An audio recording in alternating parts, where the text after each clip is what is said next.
Good evening, everyone. Welcome to the African Leadership Center. Most of you have been here all day. Thank you for being with us. I'm going to just do a brief introduction before I call up the Executive Director of the ALC to welcome us properly. So my name is Adeoti Depaolu. I am the coordinator of the Leading Practitioners Reflection Series, under which this book was published and will be launched tonight. We had a launch in March online, and we are very happy that we're able to do this face-to-face. And so we want to welcome you. So I'm just going to invite Shivai up to give the welcoming remarks.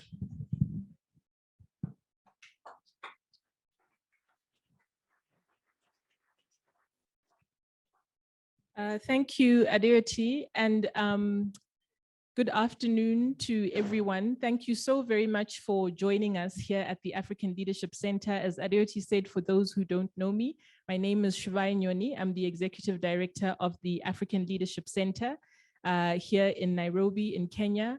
The African Leadership Center is also co-located at King's College London as an academic department in the School of Global Affairs. And so we have our director from King's here as well, Dr. Eka Ikpe, who's waving shyly in the corner.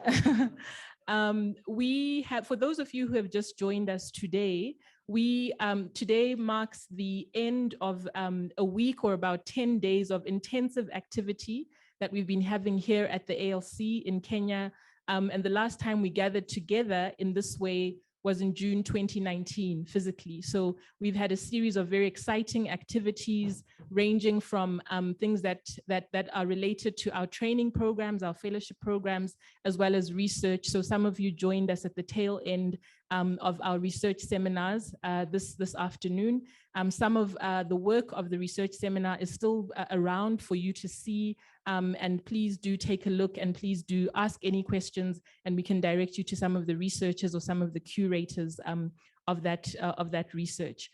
Today, we are launching a book that is part of a book series that you will hear more about in a short while. But I just really wanted to take the opportunity to welcome a range of people who are in the room. I won't go into too many specifics, but we do have members of the ALC Board of Trustees. Our board chair is here, Ms. Gladwell Otieno, and some of our other trustees, Professor Jama, Professor Karuti from the University of Nairobi, Professor Fumi from King's College in London. We have our leading practitioners here, who you'll hear about a little bit later, and other practitioners who are on our Leading Feminist Voices project. We have alumni of the ALC who are very many in number, also here for various activities. And we have our current and our immediate last cohort of fellows. We have partners, we have collaborators, we have friends in the room. And so you're all very, very welcome. Thank you so much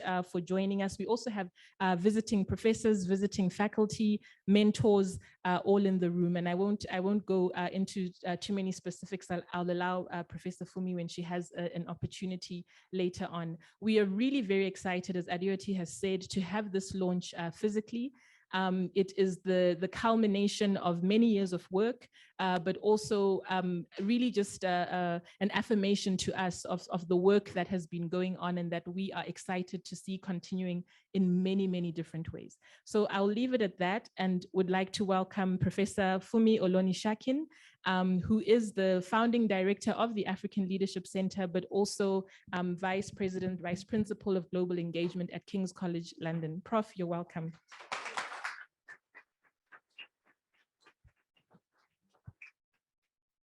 Thank you very much, Shivai, and welcome to everyone.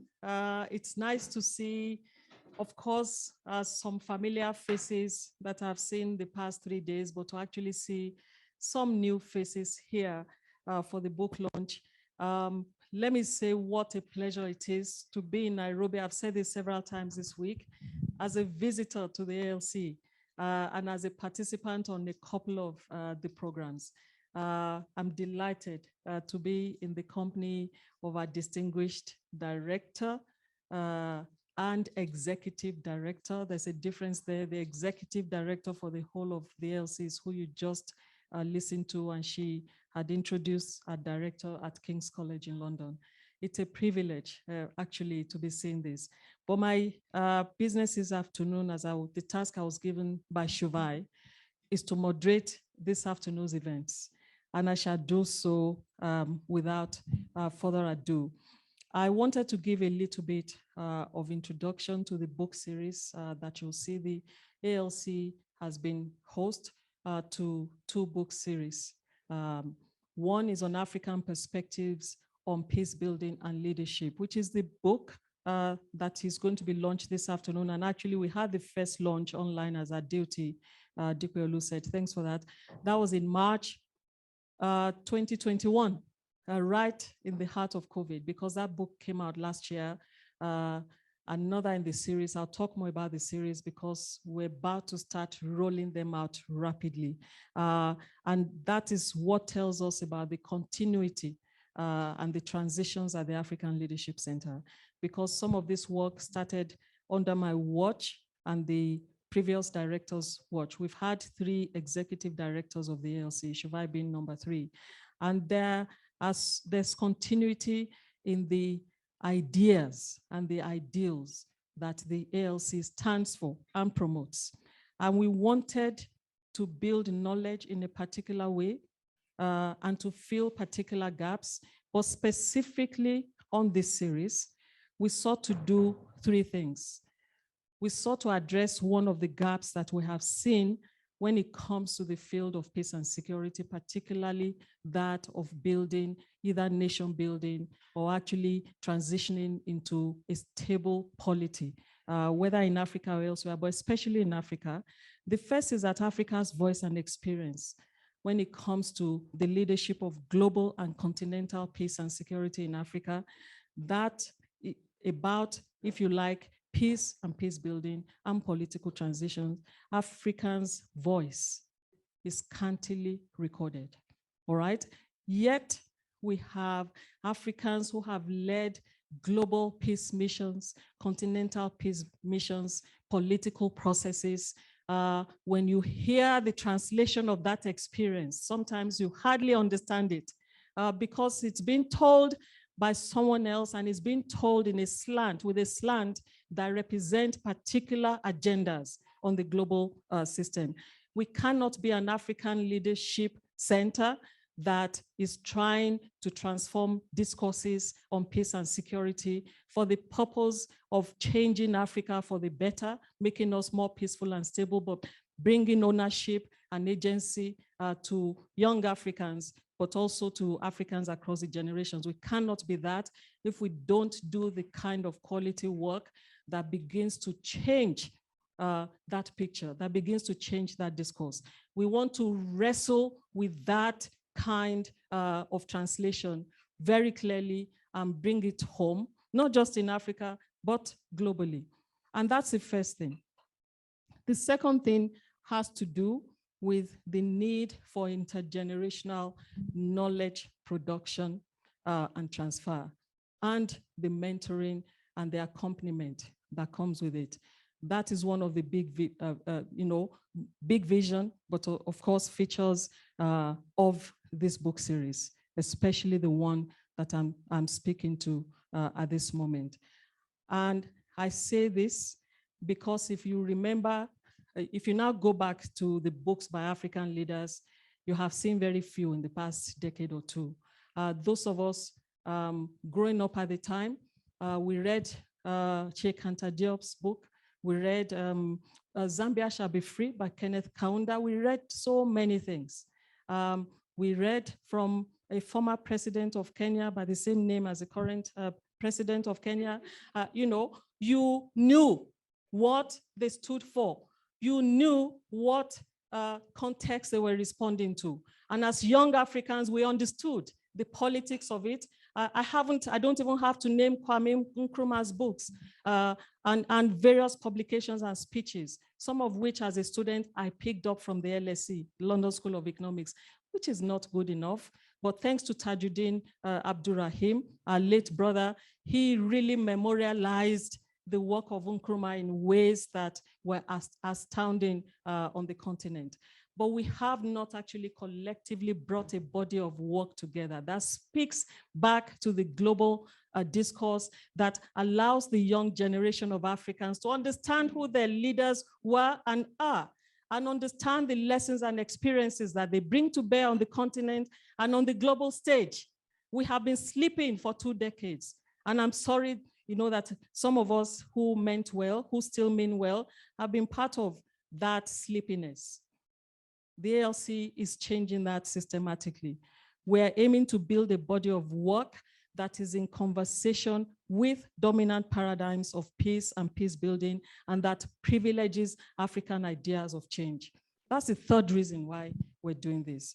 So without further ado, this is the first in a series of books by leading practitioners that have committed themselves and their time to this very agenda. We started this program of that Adeoti coordinates at the ALC, and thank you. It's a labor of love for you. You did that whilst you were doing your PhD, and she wouldn't have said that. She insists she's not Dr. Adeoti Dikpelu because she successfully defended 3 weeks ago her PhD. So to have a young woman coordinate senior, eminent Africans who really have no ego about that, to coordinate a program that they sit in. That in itself says what the ALC is about. But what we did was in 2015, we set out a 10-year research agenda.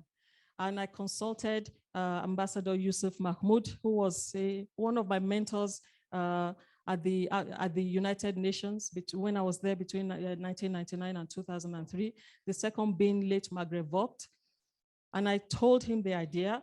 And General Aguai, who, as I was leaving the UN, was coming into the UN because we knew him in very eminent ways in Nigeria. We knew him in the field because when I first met him, he was Deputy Force Commander in the UN mission in Sierra Leone.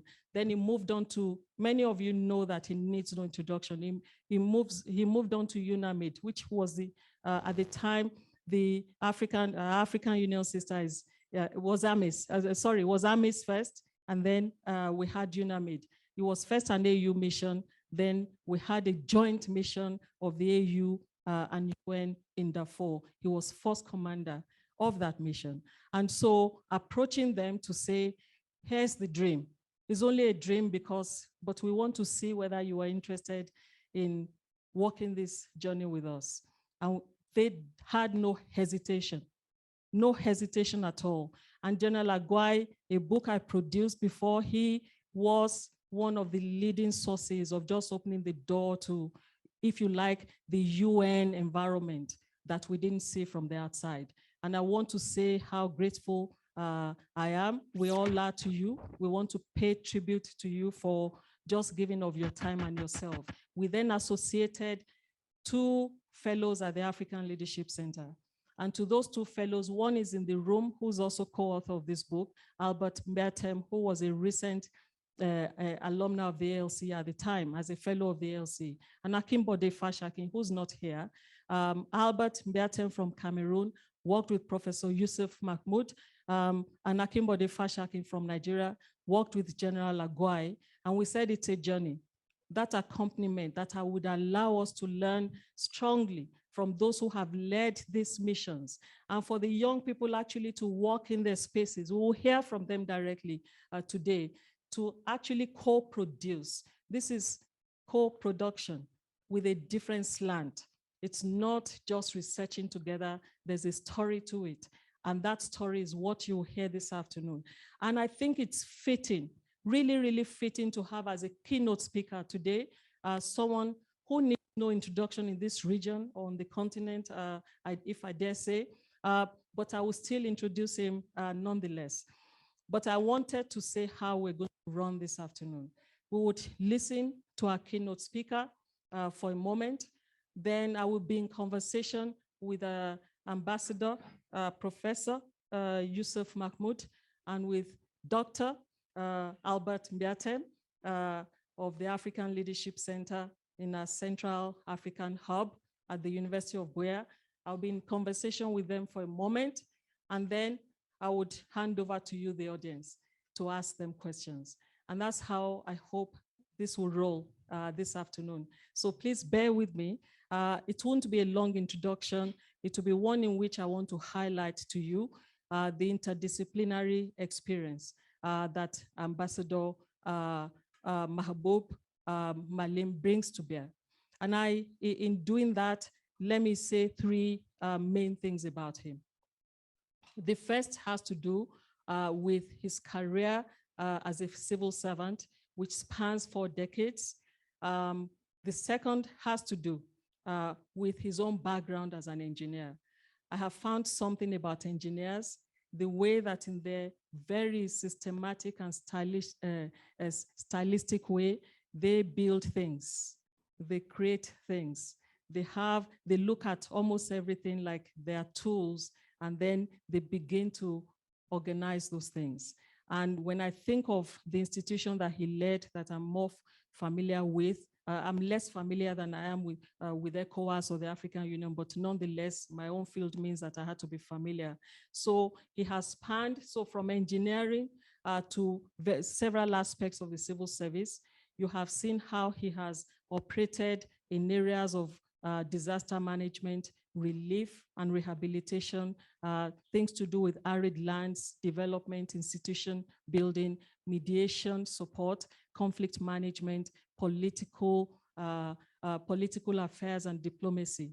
So lastly, you can then see the trajectory as a field engineer for 10 years, as someone who managed those complex emergencies and systems for disaster management for another 10 years, as a permanent secretary in the office of the president for 2 years, as a permanent secretary in the Ministry of Water and Irrigation for 3 years.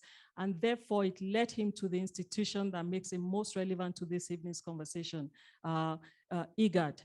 If I'm not mistaken, for short, Intergovernmental Authority for Development. It used to be for drought and development, but now IGAD for for development mostly, for 11 years. And we have worked in different ways. Some of our colleagues, one who was played in character yesterday, at yesterday's simulation, worked at IGAD and was in this very ALC venue mentoring, and we visited IGAD at the time. That was Dr. Martin Kimani, by the way. So now he's chair of council of Jomo Kenyatta University of Agriculture and Technology, and also chair of the Equalization Fund. It's a great pleasure to welcome you to the ALC today. It's long overdue, but we thank you for making it. Thank you so much. Please take your place at the table, or maybe, yes, please take your place at the table first so that I welcome our other colleagues.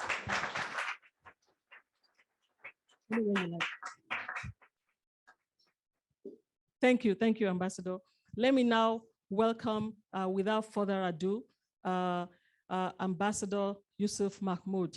I'm referring to you more as ambassador today and not professor, because it's in that visiting professorial role that you produce this book. Please take your place at the table. Thank you so much.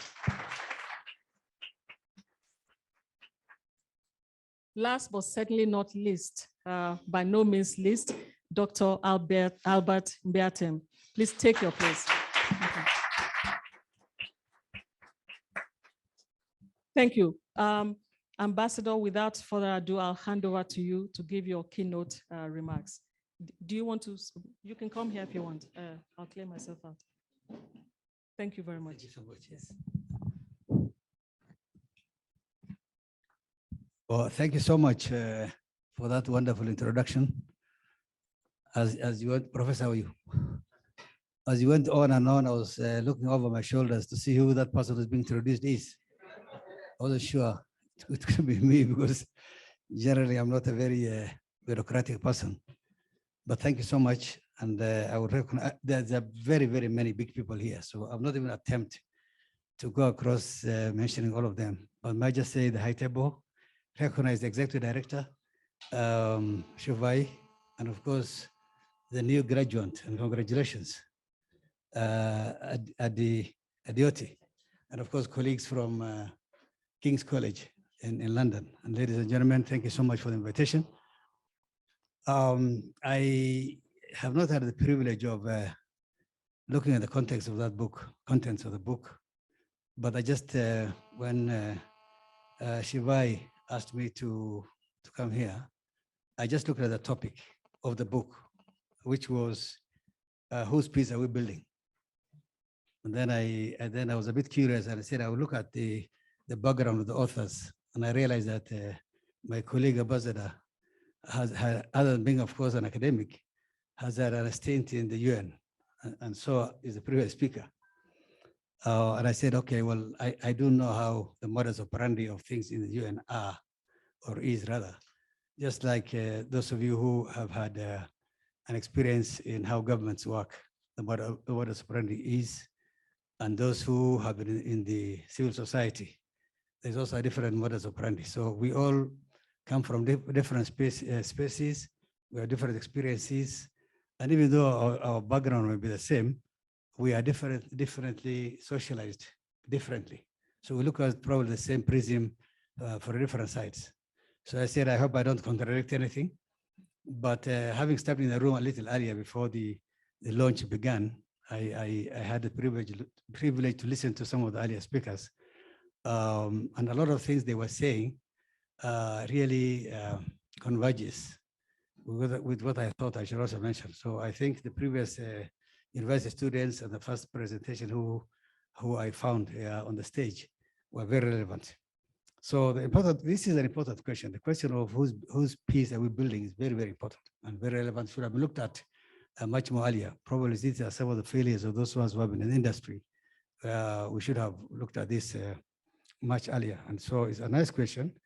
But of course, looked at it from the background of how many of us as practitioners in our times of designing programs and projects for peace building, do we really inculcate culture of trying to understand what it means for the end users?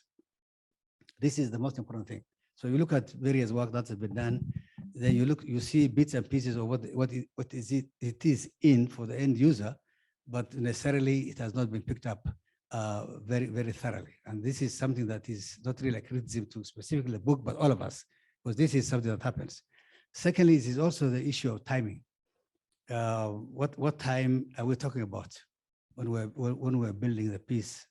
And two, where are we building that peace?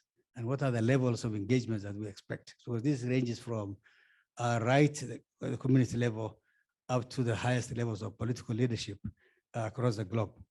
So with this in mind, we also have to look at exactly what are some of the structural issues that contribute to some of the violences and some of the conflicts that we see across the globe on a daily basis, right from the backyards or homesteads to across the globe.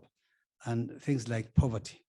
This is something that is not a new vocabulary in this part of the world. It's also not very new in globally, actually. However, it's much more pronounced in our own backyards in Africa, unfortunately.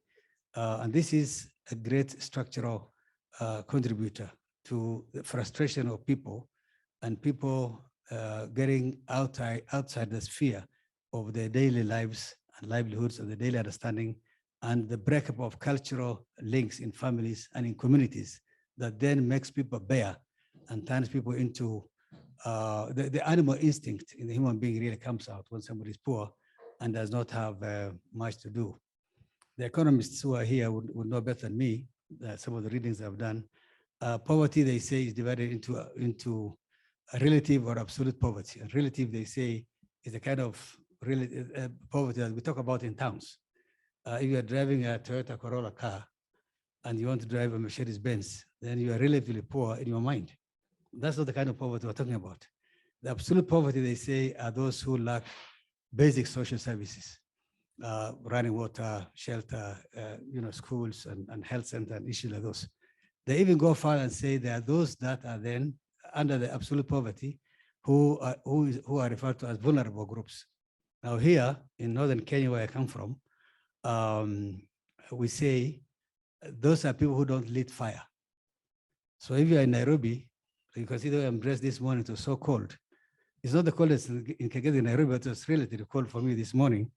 So if you lit fire, then it would be for warming up, for example. But in those communities I'm talking about, those who don't lit fire means those who fire is only used for cooking food, for making something to eat. And therefore, when you don't lit fire, then you're totally vulnerable. There's nothing else you can do. So you become a catchment area, a catchment person, a catchment ideological, fertile mind for the kids to be incorporated into other types of lifestyle that you could. So that's a very dangerous situation. So that's one of the really issues that I think, other than what it contributes to the end users, is also a contributing factor that we have to look at when we're doing the timing on issues that we want to talk about in future of peace building globally and of course in our continent. But equally important is also issues that pertains to things like emerging issues, like for example, the climate security, climate change, and issues like those that also contribute to poverty. The biggest example I can give, one of the most notable examples that I can give is drought occurrences in the Horn of Africa, for example. In the last 60 years or so, I mean, it has been happening successively. Initially 10-year, span, 5-year span. Now it is perennial. It's every other year. It's a drought cycle. And of course, we're degenerating the rangelands, and the food security is becoming a problem. Livestock production and rearing is becoming a problem. People become vulnerable, so much such that agricultural activities, be they livestock or crop production, does not realize in actual cash in your pocket. So a time comes when, for example, the livestock farmer is forced to sell like about 5 or 6 or 7 goats to access 90 kilogram bag of maize, for example. Therefore, the purchasing power is skewed in favor of the agricultural, crop, farmer, as opposed to against the livestock farmer, for example. And people become vulnerable, and then, then things are very difficult, and, people don't even listen. Forget about going to school or listening to conflict and peace building initiatives, but people just become so devastated. And of course, there are emerging issues like the Ukraine war now, COVID, and many other things. So all these things put together are things that we really have to be cognizant of and know what it means for our future planning, for example. But having said that, there are two very important peace building issues that I think we must consider. And the first one is how effective response, how effective the response is as regards what it means for the person who is the end user. So what does it mean for that person? And how can that person get convinced that these are issues that I think I must embrace? 2, what are some of the check and balances that then keeps the person, the practitioner sort of, and I don't like really using the word practitioner in peace building because there's really no practitioner. But whoever is in it that is doing this for the time being, what are some of the issues that then keep such people in check so that they can stay on course, so that you don't start the plan and then along the way, for whatever reason, get it off track, for example. So what is it in it for the people who are concerned, and how do you then, on a check and balance basis, keep those people who are practitioners for the time being, what reminds them to keep on track? Now, the answer is basically the whole issue of providing leadership. And notice that I'm not saying there's a leader in peace building. I think in the peace building, there's only a person or group of people who provide leadership. You cannot be the leader in this. You just have to be the person or persons who provide leadership in as far as peace building is concerned. And you have 3 issues you want to consider. You want to look at how effective this is, how responsive this is, and how sustainable this is. And as I said earlier on, as I walked into the room, those presenters were talking about the same kind of vocabularies, and then I was very encouraged that somehow we have a convergence of ideas. Now, when I talk about effective issues of peace building, I'm talking about just like an ordinary English word. Effective means then to achieve what is intended to be achieved. That's being effective. However, in the case of peace building, it means a little bit different. It is achieving what is intended to be achieved, but in as far as the mind is concerned. So here is the ability for you to be able, or for the group to be able to synchronize the minds and the souls of people, so that the person can be able to calibrate his or her mind with her soul or his soul. It's for purpose of ownership of what is being said. It's an internal process, intrinsic. It is not the effectiveness as regards if you're going to put wells or roads or other ameliorating factors. It is an internal intrinsic issue that must be achieved. And it takes a very long time. So that's what I mean by an effective providing of leadership to effectiveness in as far as peace building is concerned, but also being responsive. Now, here is where, what is it in me or in us physically means?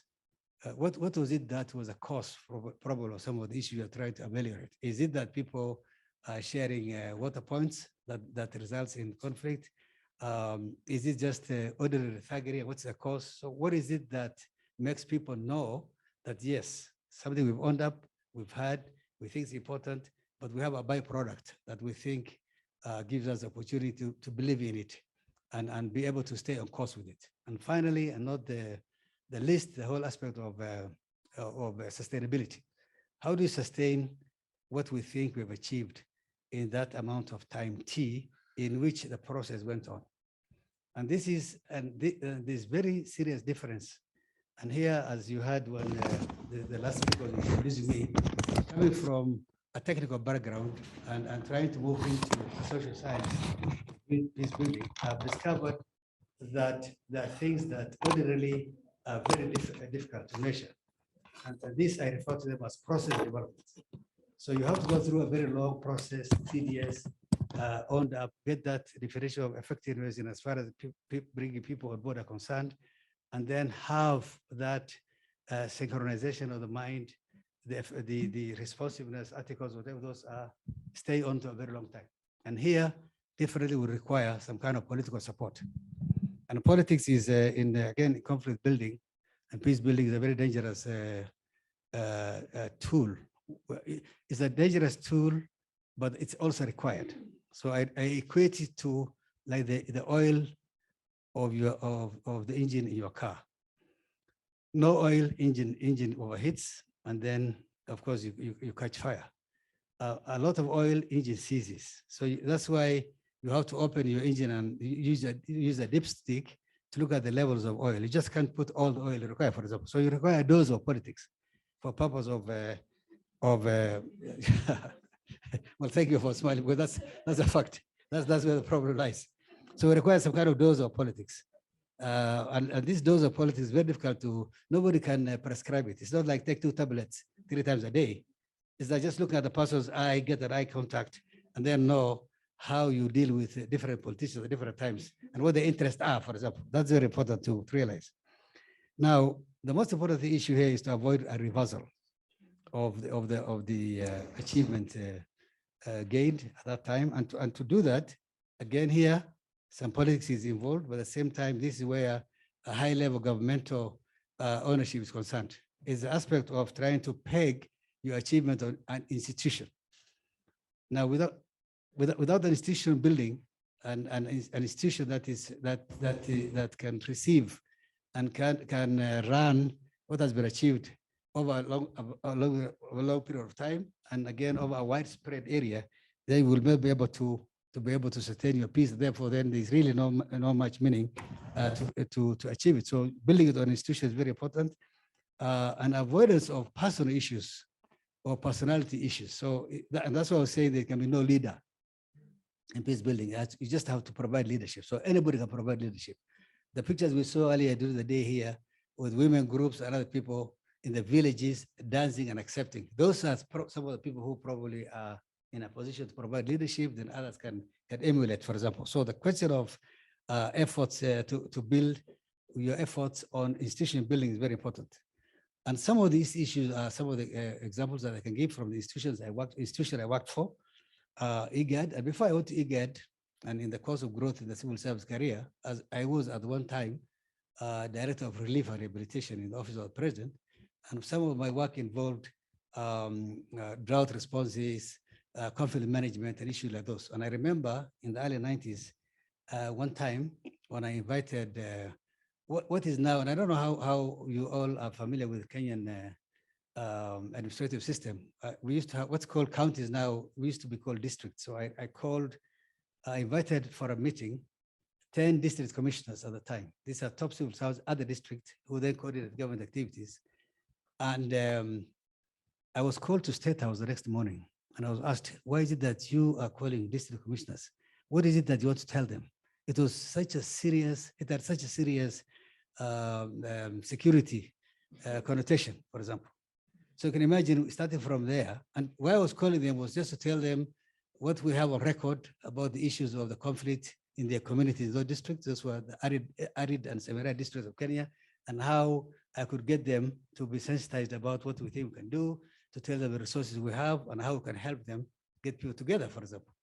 So it was a big issue, but fast forward, slow process development, ownership, resilience, and effectiveness of the mind. Today, we have a permanent secretary level department in Office of the President called, it's called Peacebuilding and Initiative Secretariat in Office of the President. That's as a result of that effort, whose work really is paid for by government of Kenya, for example, and that receives peace and security issues and early warning systems apparatus across the globe in Kenya, for example. So from there, then we went into regional issues. So I have experience from IGAD where this was a full-time job. So we did the separation of the Sudan, North Sudan, South Sudan. We did the referendum of the South Sudan.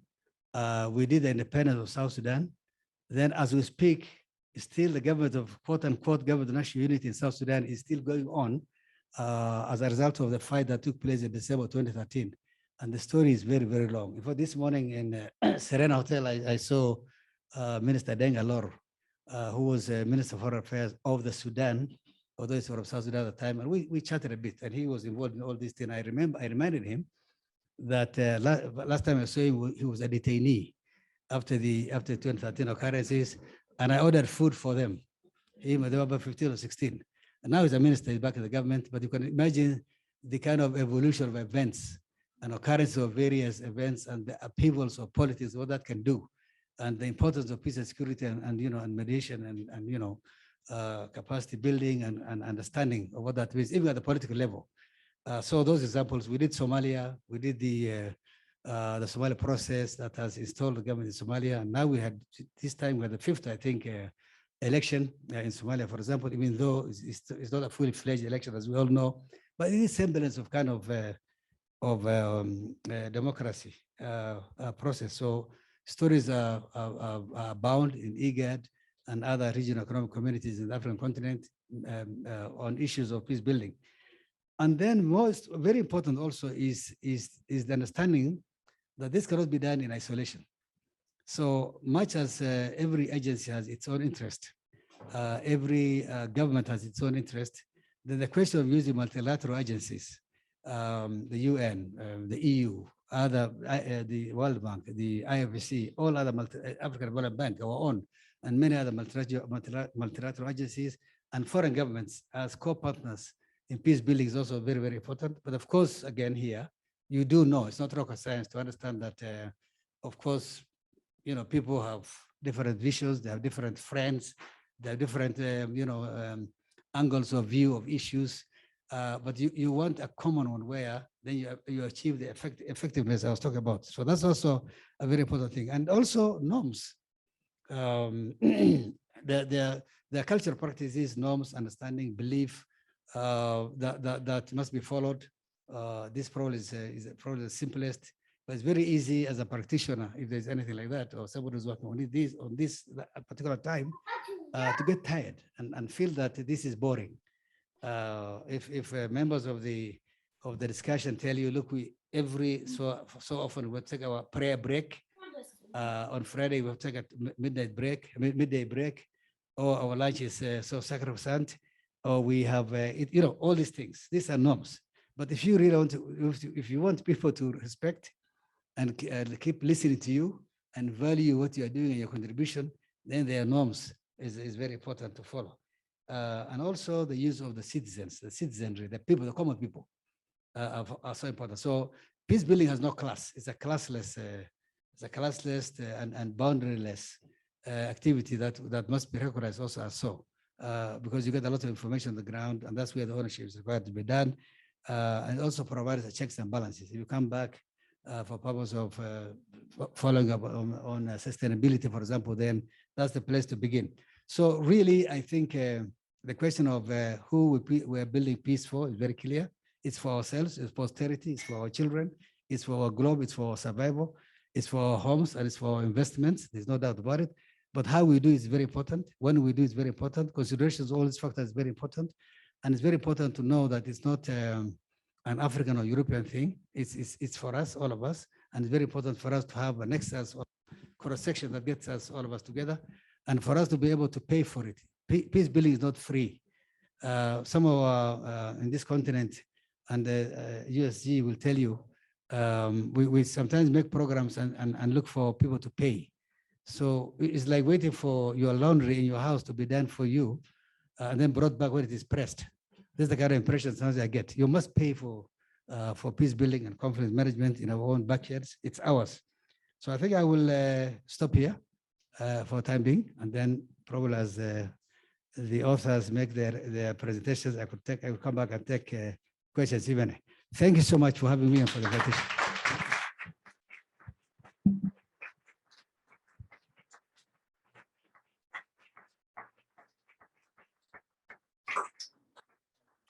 Thank you so very much, Ambassador. I really, really appreciate that. I'm going to walk around the room, maybe walk to the other side a little bit. It's as if you've already read the book in a sense, because you pick up a number of things that are so, that tally so well, statistically with what the authors did.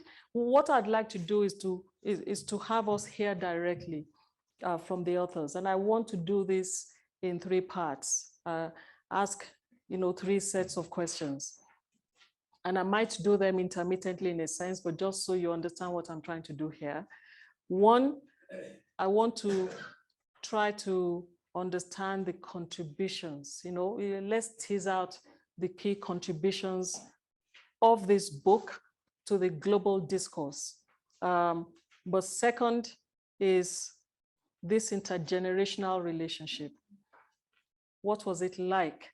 What did you do? And that takes me to third, the research process itself. Because one thing this book is not just a clear memoir of a practitioner who has come to the end of the UN career and is now trying to tell some, lofty stories. And I'm not saying memoirs are not good. They are good to have. It's not that kind of autobiography either. It is addressing, it is speaking directly in a personal sense to his experience of addressing the particular kinds of conflict situations or trying to build peace in that place. And we didn't just take his word for it. That's what his research aide Albert is there for. A scholar who accompanied him over 3 years. It was a 3-year process. It's probably going to be the longest because really they were the guinea pigs of this process.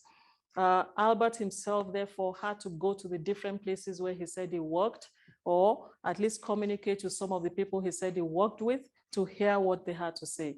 And so I think it's very important to look at those 3 things, together. But before I start the first of those things, Ambassador Mahmoud, I think let's talk about this issue. It's a perennial issue that when people have worked for the United Nations, African Union, ECOWAS, and so on. I experienced that myself. I was called into an office and told not to write what I was writing. I should rather write on poetry and art and so on. How would you have been able to produce this kind of book had you remained at the United Nations, that illustrious career at the United Nations? And some of you should read the foreword by President Ramos Horta. Very interesting as well, his own take on some of this. Could you have written this kind of book had you still been a UN practitioner? I know you still have a relationship with the United Nations, so over to you. Thank you very much. It's odd to be called ambassador. I've never served as an ambassador in my country, and we're not called ambassador. The only persons who call me ambassador is former Secretary General Ban Ki-moon and this lady.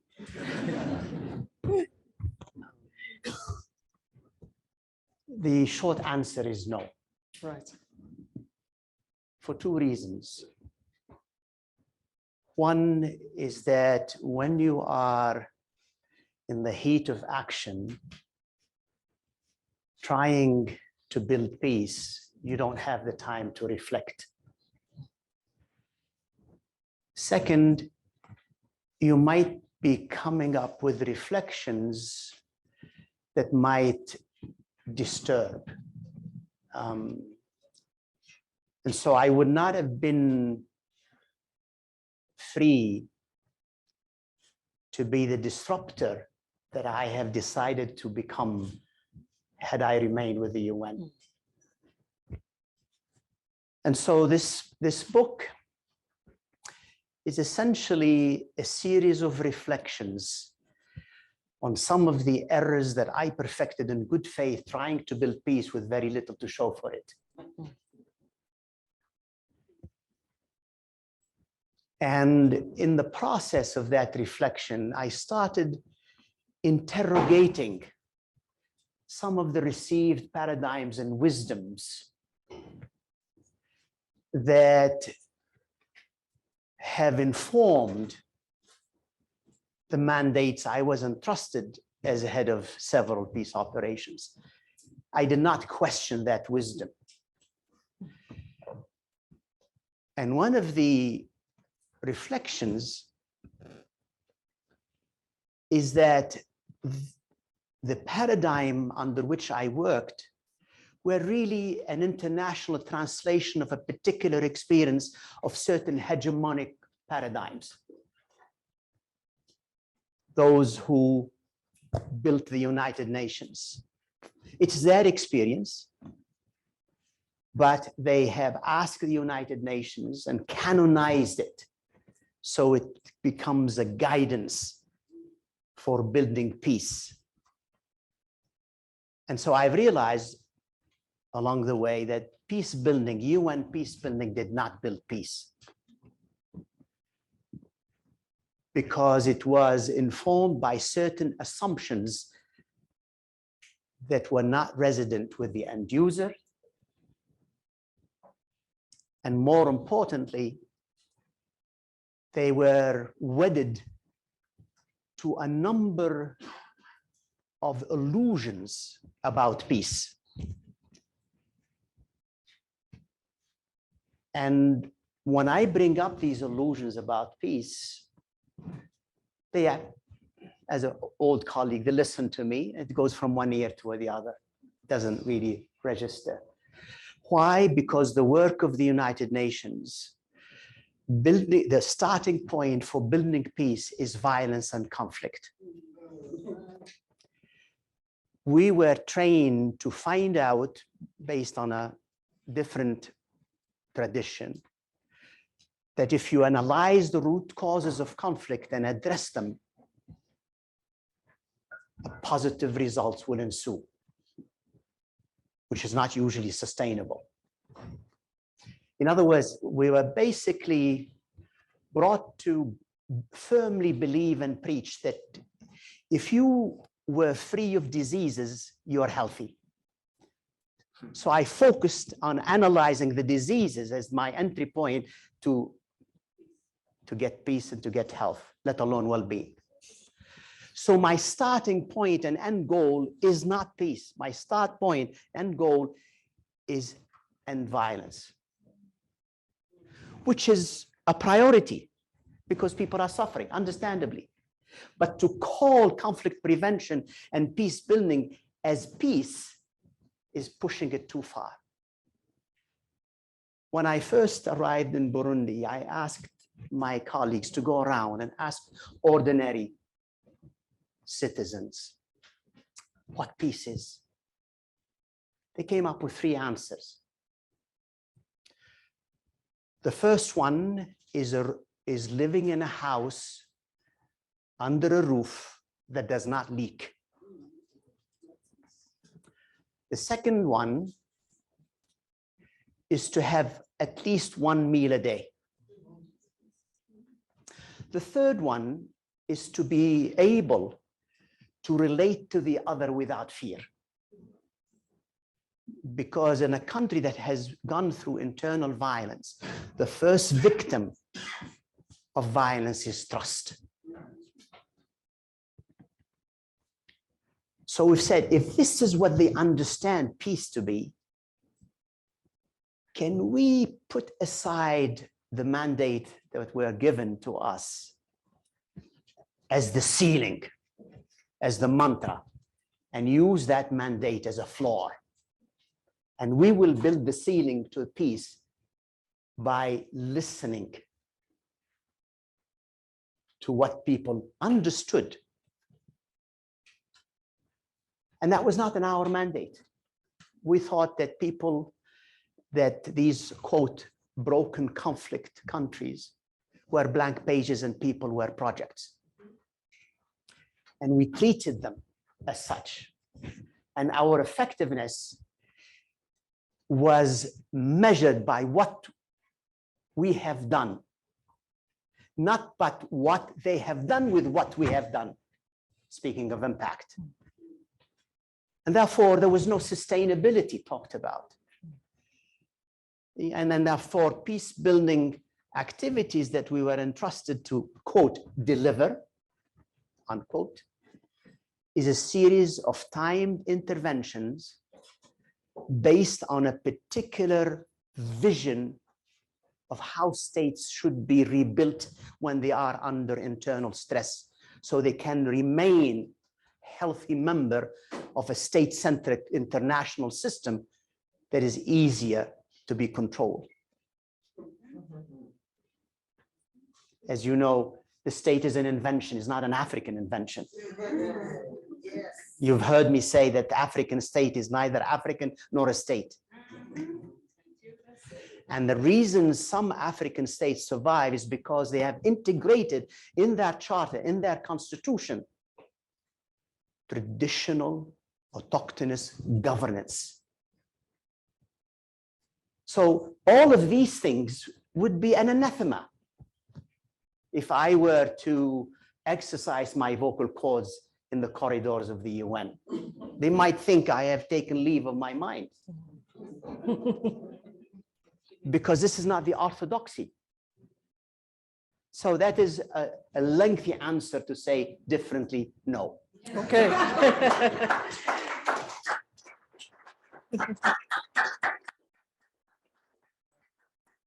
Yes, answer. To support one of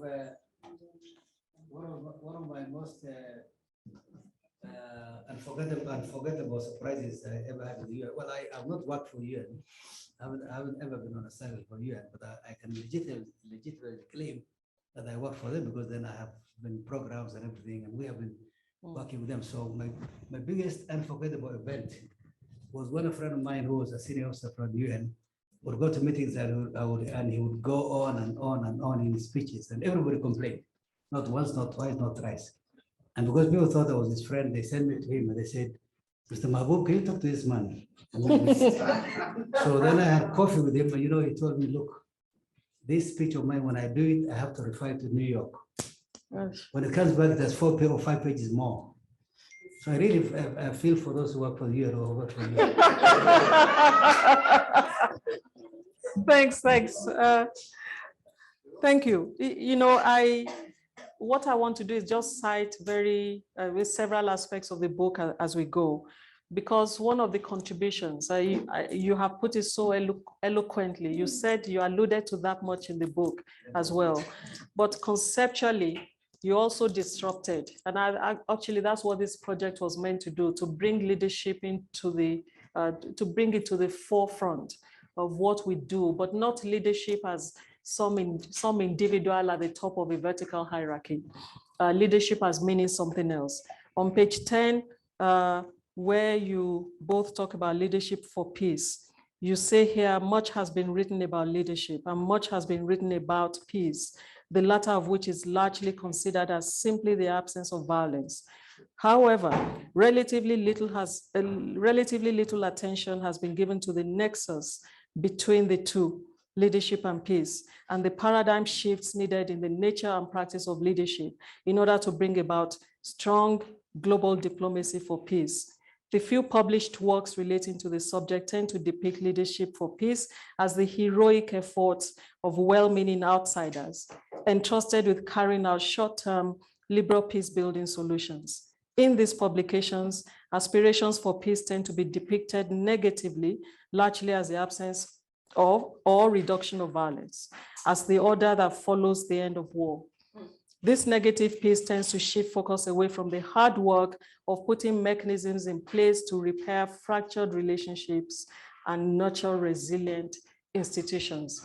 I just wanted to read that to you a little bit so that you see what we're talking about. And actually, Ambassador Mahmoud, as you said, I told you he's an engineer. Engineers can't help themselves. He started telling you the dose of politics that needs to be inside something to make peace. But the idea that people come from outside and they're the ones who can decide the fate of another country is one that is so strongly embedded and ingrained in the way that global institutions think. And that perhaps might be, because the jury is still out on that, one of the big reasons why conflicts relapse. But I want to talk about when the local population, or indeed the local government that may or may not be legitimate, decide that they've had enough of well-meaning outsiders who are trying to have, to even have a different dialogue. And this, I want to draw your attention, page 101.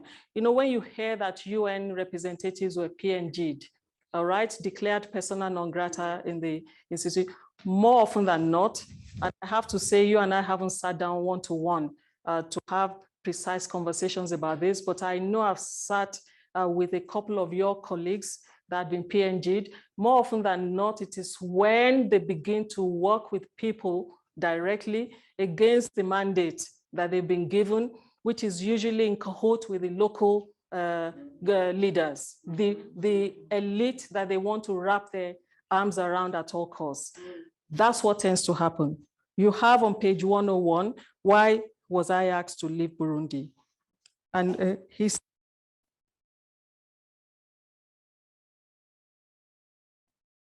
process. Arises between a UN presence and the host. Initial consent granted, whether willingly or under duress, is put to the test following the deployment of the mission. In other words, while adhering to the juridical legitimacy, a host government may not fully cooperate with the implementation of whatever mandate has been entrusted to the UN entity, as will be illustrated in Minocrat as well. Because this book is not just about Burundi, it was also about your role in Central Africa, Republic and Chad. But can you speak to that experience of being asked to leave Burundi? And maybe you can also share with the audience what the reaction of New York was. Because typically some of your other colleagues, when they were PNG'd, they got very little support from headquarters. Thank you. Thank you.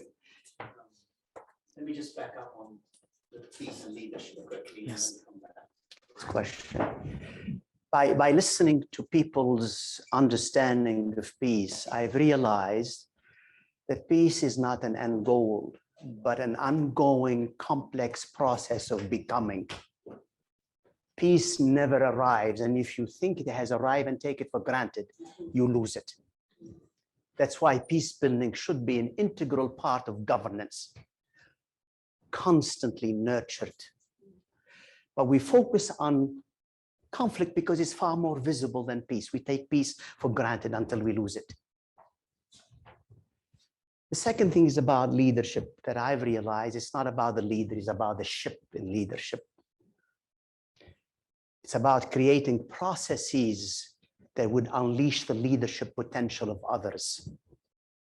Everyone is a leader, particularly when it comes to peace. Peace is like a tree, it grows from the bottom up.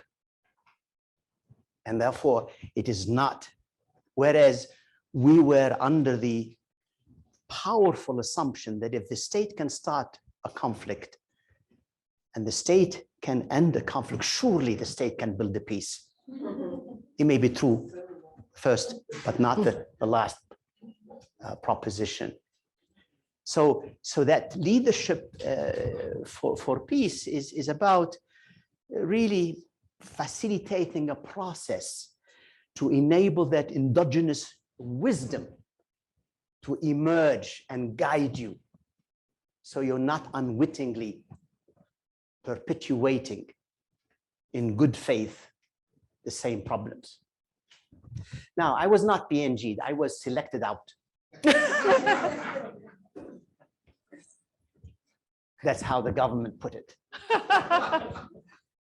And simply because I wanted to be a people-centered in my approach to peace building, which is wrong for them.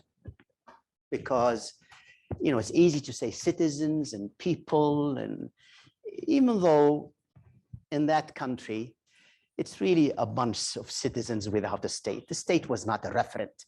Actually, it was one of the biggest predators, simply because people accaparated the state for power, not for governance.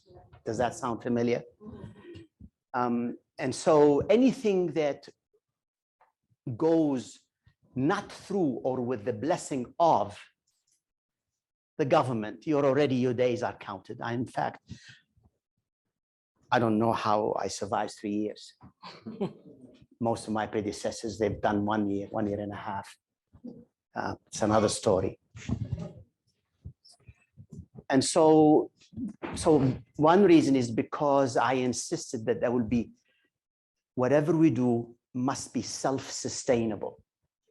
And since there were no institutions that can pick up that initial investment, the people were the custodian. And so I addressed, and I'm constantly with the people. The guy, people start wondering, the president, is he appointed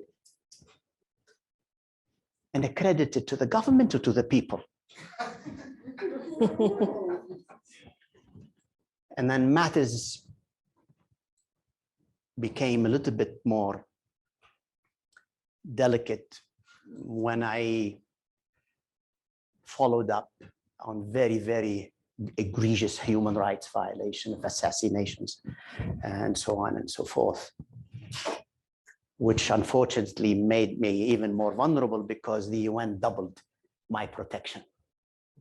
So it's not something that theoretically you can say it makes eminent sense. You have to navigate and be ready to integrate in your DNA that you are dispensable as an outsider. So how it happened is that the foreign minister and then now late president wrote a whole dispatch to the Secretary General complaining about me. And the UN, being a sovereignist organization, said, we don't impose upon you any envoy. I will give me a time to find someone else.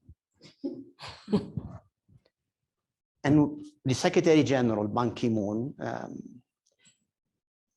it's another story. When I first, a few months ago, I met with him in South Korea, and he told me another story. But let me stick to the official one. So the Secretary General thought he will stop there. The foreign minister, I was presenting the Secretary General's report on the recent developments in that country, as is routinely the case, and the foreign minister presents the government's point of view. And he reiterated his displeasure in front of the Security Council about my performance, to the dismay of the Secretary General. And I felt I was in good company because the ambassador of France and Germany had been asked to leave as well. So I said, no problem. maybe. And his grievance is that I have worked more with the political parties and with the rebel movement than with the government. And in a peace process, as you know, the government is yes, you can consider it the government as primus inter pares, but it's party to the conflict. You have to listen. The other gripe that he has, one of the lessons that I have learned is that we tend to listen to people who have greater influence in our life trajectory, not the people who have no influence. And we tend to listen with the intention to help or solve, not with the intention to understand. Why I say that is because we all have, speaking of inner journey, we all have mindsets that filters what we think is true. So unless you suspend certainties and judgment, you will be like a clouded mirror. You will not reflect accurately what you hear because it is filtered through that mindset. We all have it. So they felt that I listened more to the civil society and to people than to the government, because the government has a line and a truth, and the expectation is that I gave more weight to them. Anyway, to make a long story short, no one came to my rescue. There was sympathy. There were, but I was, to be frank with you, I was exhausted. I was happy to leave. I've done the best I could. There are a few achievements that the Burundians, despite our errors, achieved. And so it's time to move on. And I was ready for a richly deserved retirement when Ban Ki-moon said, no, I'm not finished. And so to reward me for my sins, he sent me to Chad in Central Africa. Yeah, sounds familiar. You move from frying pan to fire. Thank you. There's so much we could say about this, but I want to move to this process thing and then open up for a while before we, we round up with some lessons. Albert, you accompanied this professor through this journey for 3 years and a bit. What was the process like? What was your role? How did this intergenerational thing work? Professor has said everything. It was a great experience. And you can see I'm smiling, I'm laughing. I'm so pleased to be here beside the professor discussing. Before I even start, I have to express utmost gratitude to ALC for having given me this opportunity, because I came in with the conceptualization of leadership specifically, and we could argue over it, we could agree over it. And I think Professor has also a kind of philosophical and deep understanding of a lot of concepts, being the concept of leadership, the concept of peace and peace building. And so it was a wonderful intergenerational stuff, because I learned a lot. I learned from the interviews I conducted with former collaborators of Professor, being in terms of horizontal collaborator or in terms of the verticality of the collaboration. So the staff, I was in New York, I was at the UN headquarters, I met a lot of personality we share, and this was without his knowledge. And even the feedback from collaborator was we took up the names and we had it that way. I had to go to the family, where I ate very well. and I was giving food, I was eating, drinking. You're welcome to and Tunisia, by the way. I was in Tunisia. I never wanted to leave Tunisia. I think going back, he gave me some olive oil, which I gave to my mom, and she was so happy. Whenever I go to London, you meet Professor Mahmoud, please greet him. So it was good. So you see, it didn't end at the level of that professionalism. It was also a kind of mentoring. Having another mentor, practical mentor, that was Professor Youssef Mahmoud. We have had mentors at ALC, but we are also having kind of practical mentor, even in terms of personal growth. We were having him. I think this is a great experience because it helped us to actually create that nexus between practice and theory. The theory we learn at the Leadership Center, King's College London, when we're doing our MSc, we actually presented, like Ambassador was saying during his keynote, providing leadership, the relational approach of leadership, the process of leadership. And it's from that horizontality, not verticality. And that's what is in that particular book. We also actually look at leadership as a form of that mutual interaction. And also we've been discussing, I have one of my colleagues here, Dr. Kiali from Port Harcourt University. He's very good at analyzing the aspect of dissenting constructive followers and destructive consenting followers. Means there are followers who are dissenting, right? But they are radical. They're dissenting, but they're very constructive. They say no because they know you are going to the wrong direction. Meanwhile, there are followers who are destructive, but they are consenting. They say yes, yes, even when you get into the ocean without a life jacket, they know you will drown and the whole thing will be off. They ask you to go because of maybe your leadership style. You are not maybe open, you are very repressive. Meanwhile, when you're a leader, you are open to criticism.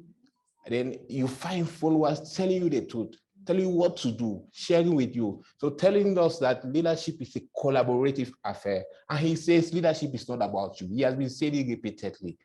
It's about the people who matter. And that's why you have at this cover page, whose peace are we building? And we need leadership. We need the effective leadership. We need the people leadership. We need the people-centered leadership to be able to build that particular piece. So I will not be long because I was just an 8 and this the boss. But can you say something quickly about those? Because you spoke anonymously, all of them provide lists of people. These are the people I worked with, and they give the researcher freedom to go and talk to them. Actually, the names of the people do not appear on any of the things, but talk about what you heard and how you validated some of those things. Yeah, I think what I heard and how I validated some of those things, I think before meeting the former collaborators, I have gotten series of interviews with Ambassador Mahmoud Youssef. And so when I also got the story from the collaborators, I was very clear that he would never know about this. He would just get some of the feedback and he's that way. So having gotten a feedback from Ambassador Mahmoud, there was a way to probe, there was a way to actually validate most of those stuff.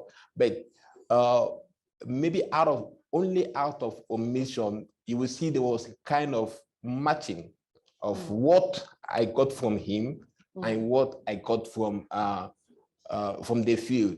There was just one person who told me that, I think that was, maybe I will disclose it now. Let me not disclose it. She told me that when I met the lady, he has gotten many deputy. So it's one of the deputies. And she told me that she's like a fan of Professor Mahmoud Youssef. Even if I want to give, she has a lot of things to say. And she was so positive about what he's done. But I also had some few people, somebody made a statement and it's in that particular, it's our book. He said, Professor Mahmoud didn't understand the politics of the country, specifically in Burundi. He said Burundi was very, very much complex. And there were things that Professor Mahmoud could do to please some of those guys or to have their eyes covered, but he didn't understand, and that's how he was ejected. Yes, and when he told me, he said, but I'm sure you will not tell me I said it. I say it's okay. It's like you are saying your names are off. So this is some of the story, and I think that particular person, he said another thing about he just had to close his eye on certain things of the government and continue the mission. And this is what happened. So he was just about why Professor Mahmoud was ejected. I was asking different questions, but he was insisting on why he was ejected. So yes, it was so easy to validate it, Professor, for me. It was easy to validate it because the storyline largely matched. So there was no kind of gap between what he told me and what I had from the field. So he made our work easy at that particular level. So there was no back and forth at that particular level. Thank you. Thank you. Prof, I'll come back to you on this, but I want to get an indication of who wants to ask a question. Oh, so sorry. Funsho, please introduce yourselves when you ask a question. Let's know who you are and where you're from institutionally. Who else? Let me just get a show of hands. Yes, Leonie. Okay. Yes. Great. Funsho. Good evening, everyone. Funsho Shumari. I'm a regional principal officer with the African Development Bank. It's good to see my, well, I like to say boss, but partner. And I think a bit of context. Over the last 9 years in this region, I've led the bank's work on fragility and resilience, and now climate change. And I think I want to pick on two things. First, the whole idea, and there's a question you had, Professor. How is it possible for you to be in an organization like ours, UN, DFI, something like that, and be able to document certain things without necessarily putting your institution at reputational risk? Because there's this thing called reputational risk.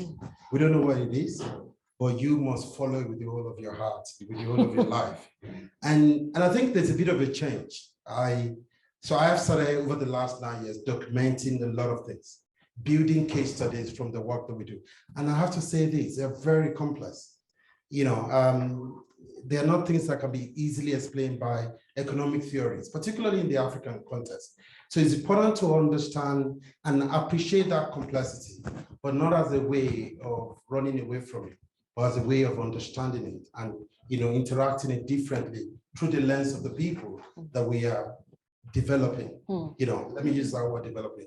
The second thing again is, and during the time of leading the work on fragility and resilience in the region, you know, I came to a point that, you know, this peace, whatever it is, means different things to different people at different times, at different spaces.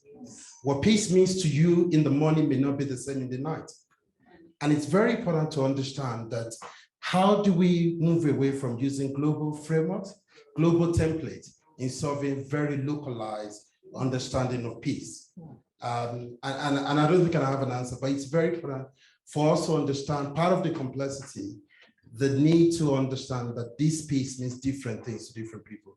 And sometimes, and probably that's the case in the UN system, that you have this, you know, predetermined or prearranged framework that you're trying to force on the ground, and it may not.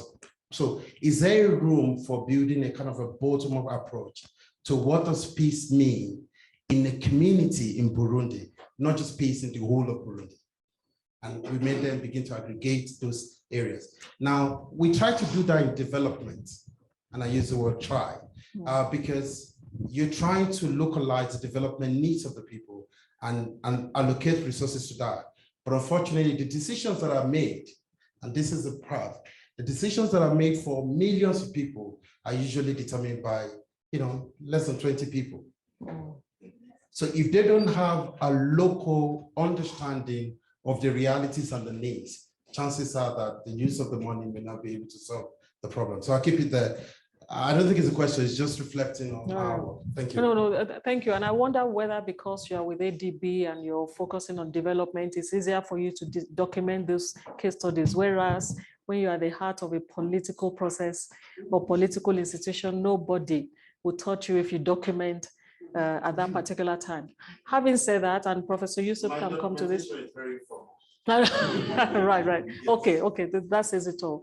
Because at the UN, when I worked in the office of the Special Representative for Children and Armed Conflict, we had something called For Your Eyes Only notes, which we sent between the Special Representative and the office of the SG. And I wonder what you think about those. But let me go to the next question. We just compile. Leonie.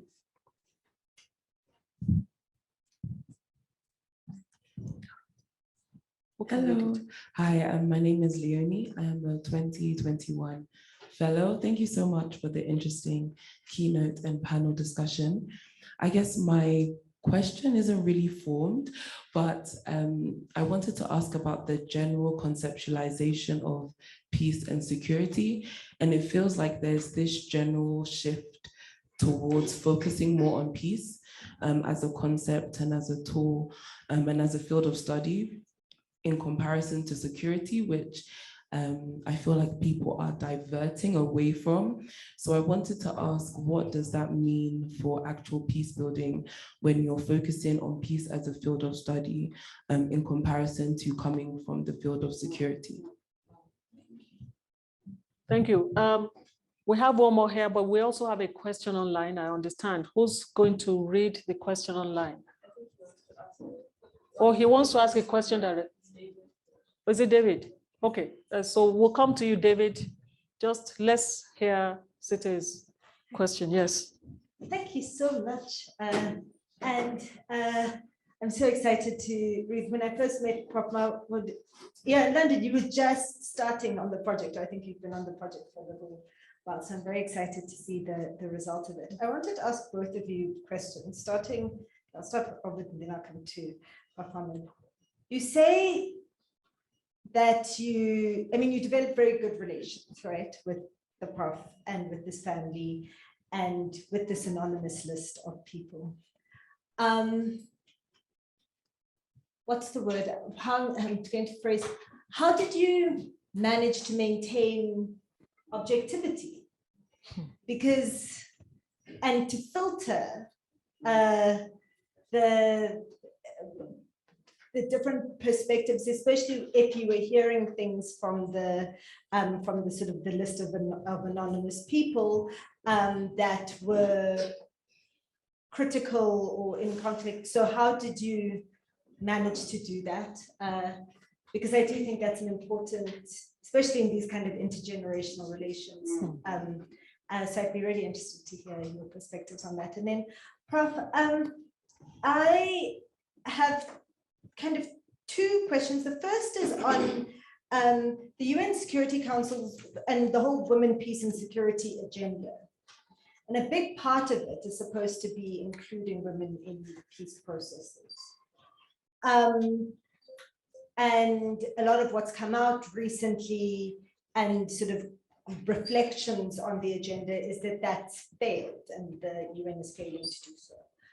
Do you think it's possible to have that kind of meaningful inclusion of women within the kind of status paradigms that we have? And if it is possible, can you tell us any way that you've seen it? Because I do think that's one of the reasons it's not working. And then the second and the last thing is that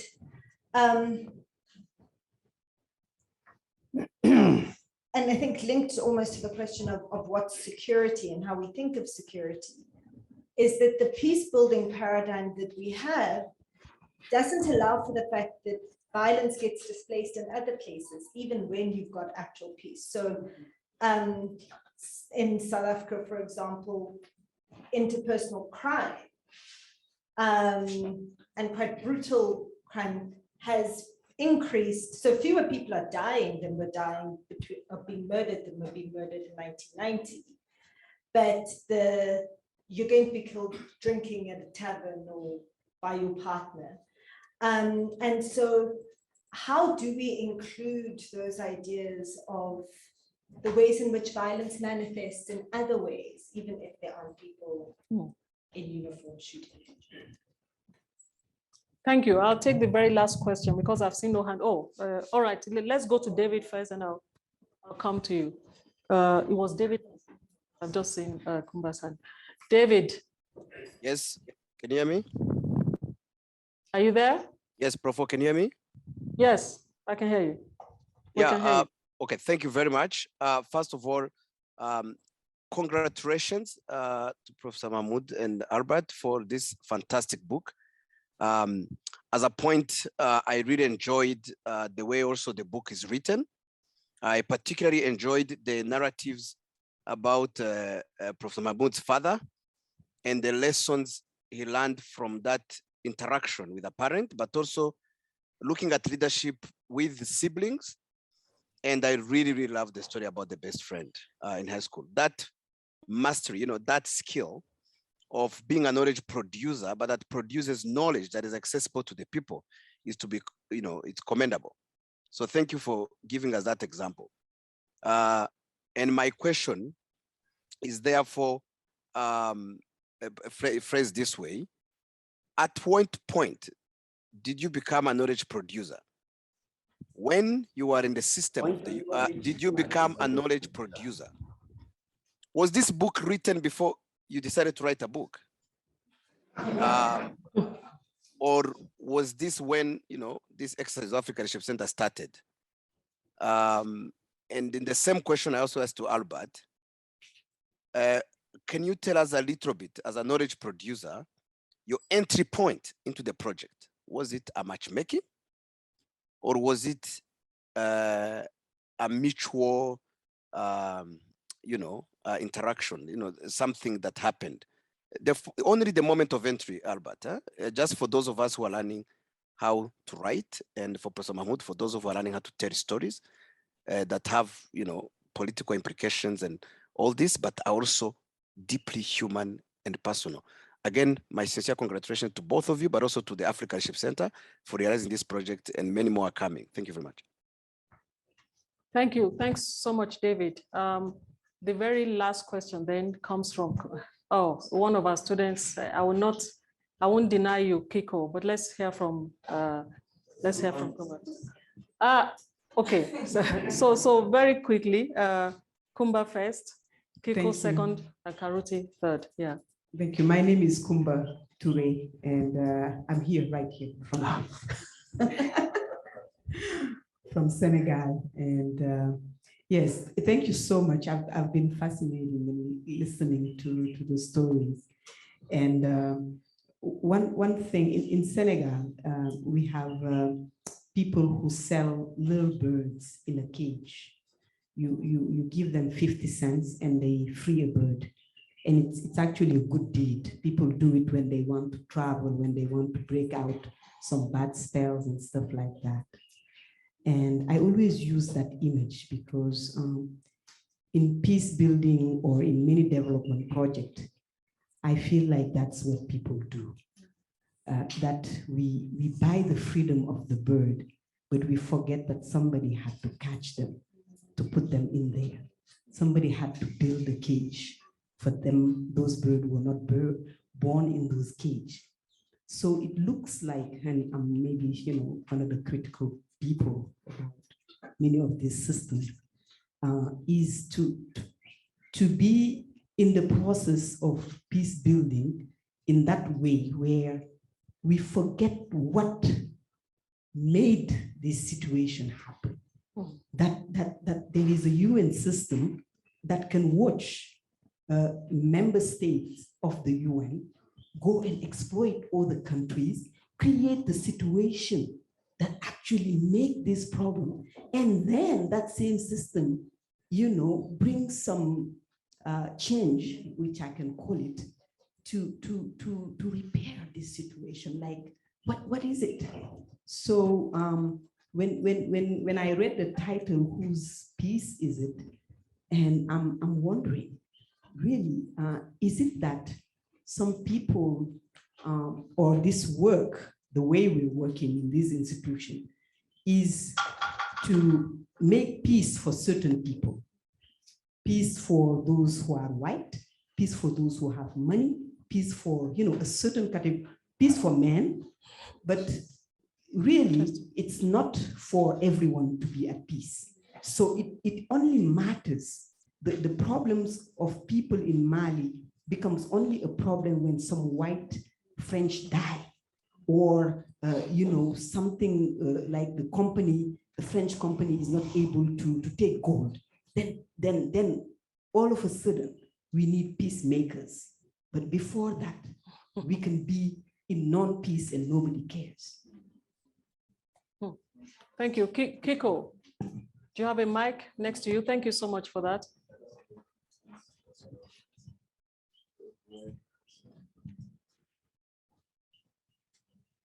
I realize some people are feeling quite warm. We'll soon be. Yeah, so my name is Kiko. I'm a student at King's College, studying my master's in global leadership and peacebuilding. And I was actually debating if this was the right time to ask a question, but I feel like it is, as someone who's looking forward to trying to be someone who is a peacemaker, peace builder. And this is actually to all four of you. What is the greatest lesson or piece of advice that you would each give to the future generation as they strive to be towards sustainable peace, not just for Africa, but globally? Thank you, Kiko. Thankfully, we have some wise men and women in this room who can answer. So let me go to Professor Karuti Kaninga. And for those of you who do not know why we exist the way we do in Kenya as the African Leadership Center, it is because the Institute for Development Studies very early on managed to rescue the story of the ALC and took us in and actually really co-creates with us. And the director of IDS is Professor Karuti Kaninga, also a board member of the African Leadership Center. Well, I'm not Karuti Kaninga, she's referring to. I'm a student at the Institute for Development. I am a student at the University of Nairobi Institute for Development Studies. But my question is in comment form to the three panelists. And it's based on what space the ALC has been actually filling in the last decade, if I can say that. And that is providing a space for Africanist viewpoint on African problems. I don't want to call it solutions to African problems, but giving the voice that is required to fill a major gap. And for obvious reasons, that the knowledge produced in global north is not necessarily anchored on Africa's conditions. My question, Mahmoud, the three of you actually, but first of all to Mahmoud, if you are launching this book in the global north, in UK or even in an American university, what would have been your emphasis to that particular audience? And what do you think would have been the questions by the audience? And secondly, if you had been accompanied by global north academics to write this book, what difference do you think would have made in the content that you have produced, right? Even our friend from Hague, if you were to speak, to make your speech, let's say to the global north audience, comprising governments, not even academics like we have here, what would have been your emphasis in your speech, and what do you think would have been the reaction of those government officials? Okay, Mr. Karuti, thank you. Please pass it to the person next to you. I'm glad I'm not actually the one who wrote the book.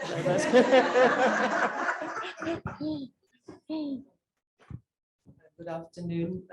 My name is Amina Mama, and I very much appreciate, I haven't read the book yet, but I very much appreciate your presentation on it, particularly the truth and humility and the approach you took.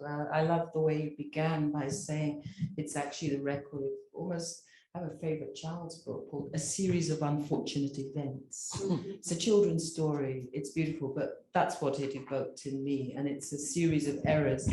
And I relate very much to that because I sometimes recount my career that way. And I want to just share about one of the major failed projects of my career, in which I invested 5 years of research and 3 years of very serious networking involving creating peace-building communities in Sierra Leone, Liberia, and the Niger Delta, hosted by a network based in Ghana.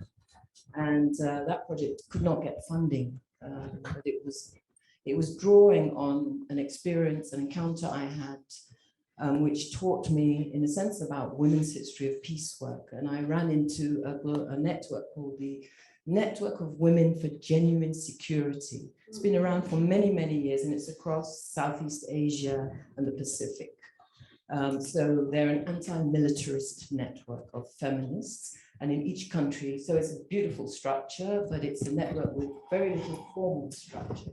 And they've been working on this for years with local, basically women's groups. And one of the first things they did is exactly what you did, which is ask women, what is peace for you? And that was the database from which they began their work. And the things they said, exactly the same things. It was food, housing, children's education, freedom from violence, even in the conflict zones, was not their priority.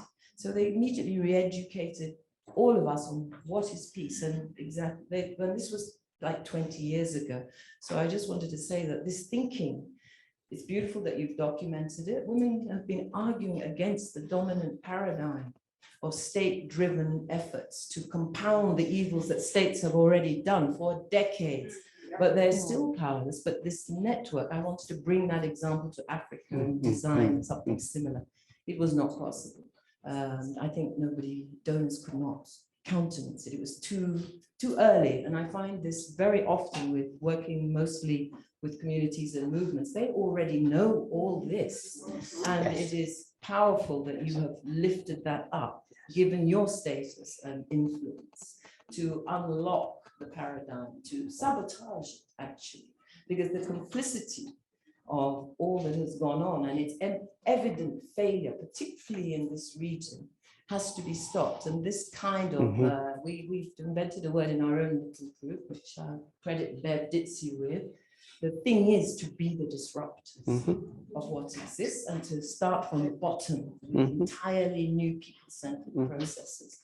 And this model that you're articulating in peace, we are now trying to apply it in relation to the economy, because Africa's economy is really the beginning and end of it all. And there's no country in this continent that can say it has ever decolonized its economy. In fact, it's been recolonized with massive upsurge in extractivism. And this is creating the violence.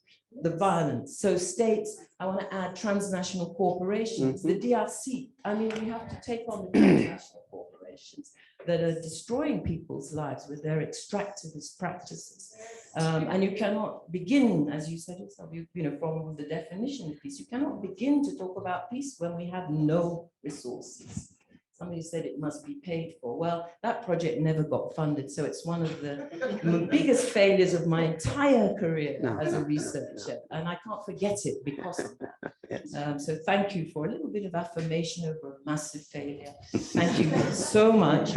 But how do we now take this knowledge to inform the alternative paradigm that is very, very evident to many, many people at different levels outside of governments. It's evident in civil society, it's evident among intellectuals, it's evident among peace activists.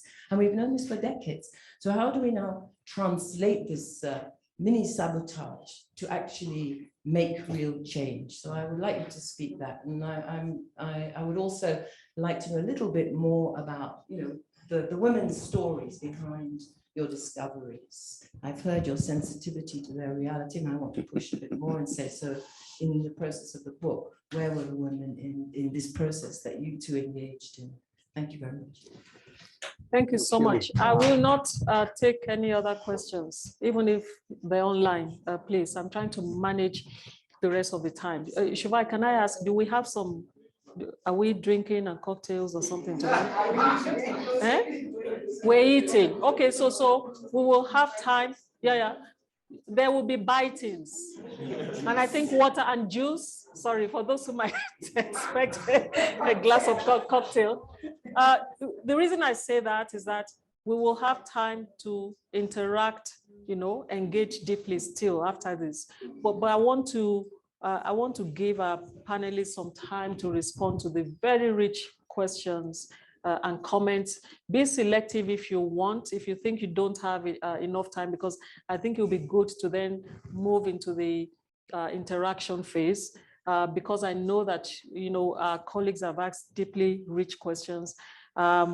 As I close, I'll come back to conclude by just giving you a list of names on something, but I don't want to say anything more, but to add, to reinforce what David Wambari talked about.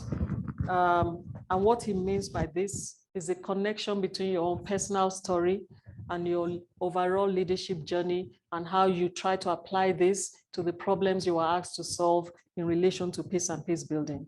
You said, as I made my way to higher levels of responsibility within the UN, I came to realize how well my formative years as the oldest of 9 siblings had served me.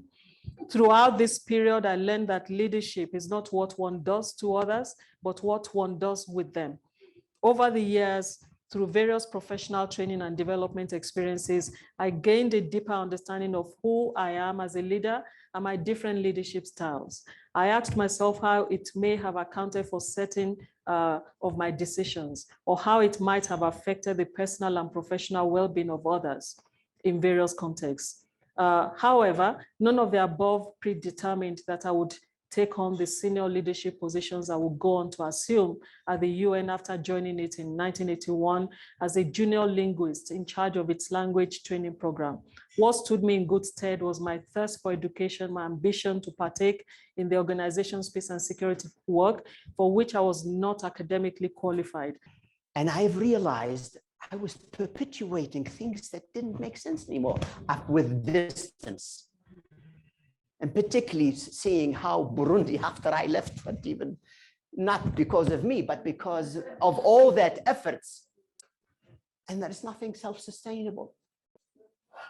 And that made me reflect and made me realize, in fact, how little I knew about peace building. And it's only then that I went back to school and took courses and so on and so forth and start reflecting. And now, be happy to look at my bibliography and see why I say peace building does not. A particular state that fits a particular vision of how the world should be ordered. And that's why peace is about state building. Because if you build a state, never mind of its doubtful legitimacy, then you can, as an outsider, continue to deal with the state to exploit whatever else. You got the point. I can go on. The other question is advice for peacemakers. I don't know who, My brother, first of all, start with yourself. Do the inner journey. Peace is from the inside out. And my question to you is, what is it that brings you peace? So that's the first thing. The other thing is demystify that peacemakers are outsiders. More importantly, study the different understanding of peace. And you will be happier. It's not a publicity, you can look at.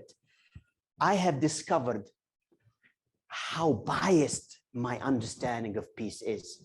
There are so many ways of conceiving peace and even more ways to work with it, to work for it. And I just realized how limited my understanding. I was laboring under the belief that if I understood the pathologies of war, then I can help build peace. And because I have tied the fortune of peace to the presence or absence of violence. And I discovered so many other, from the Ubuntu peace to the Shanti peace, to you name it, to Shalom, to Salam.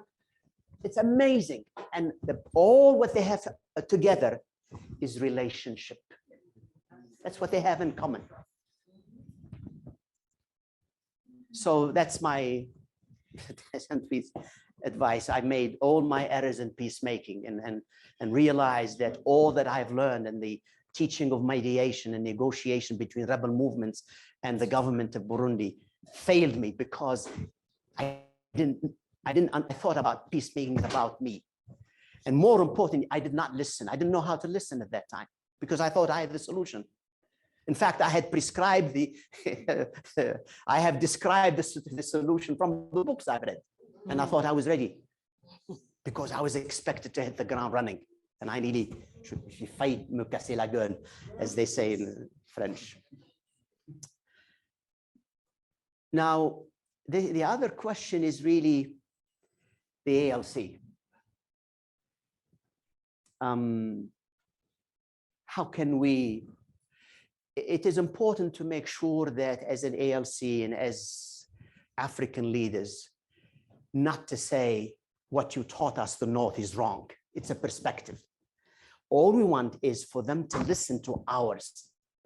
We want to promote a pluriversal understanding of peace, not a universal, because it is their European experience. They came through the UN and it became the mantra, and therefore the UN is the gospel. All we want to say, you know, state was born out of violence in your continent. And you have been believing, based on your experience, that the absence of war is peace. And then they've had 30 years of peace until Ukraine came. And all of a sudden they've realized, gee whiz, economic interdependence didn't work. Sanctions didn't stop the war. Democracy, God forbid, didn't. So what's going on here? So there is a questioning, and I think the time is right for a dialogue. For a dialogue.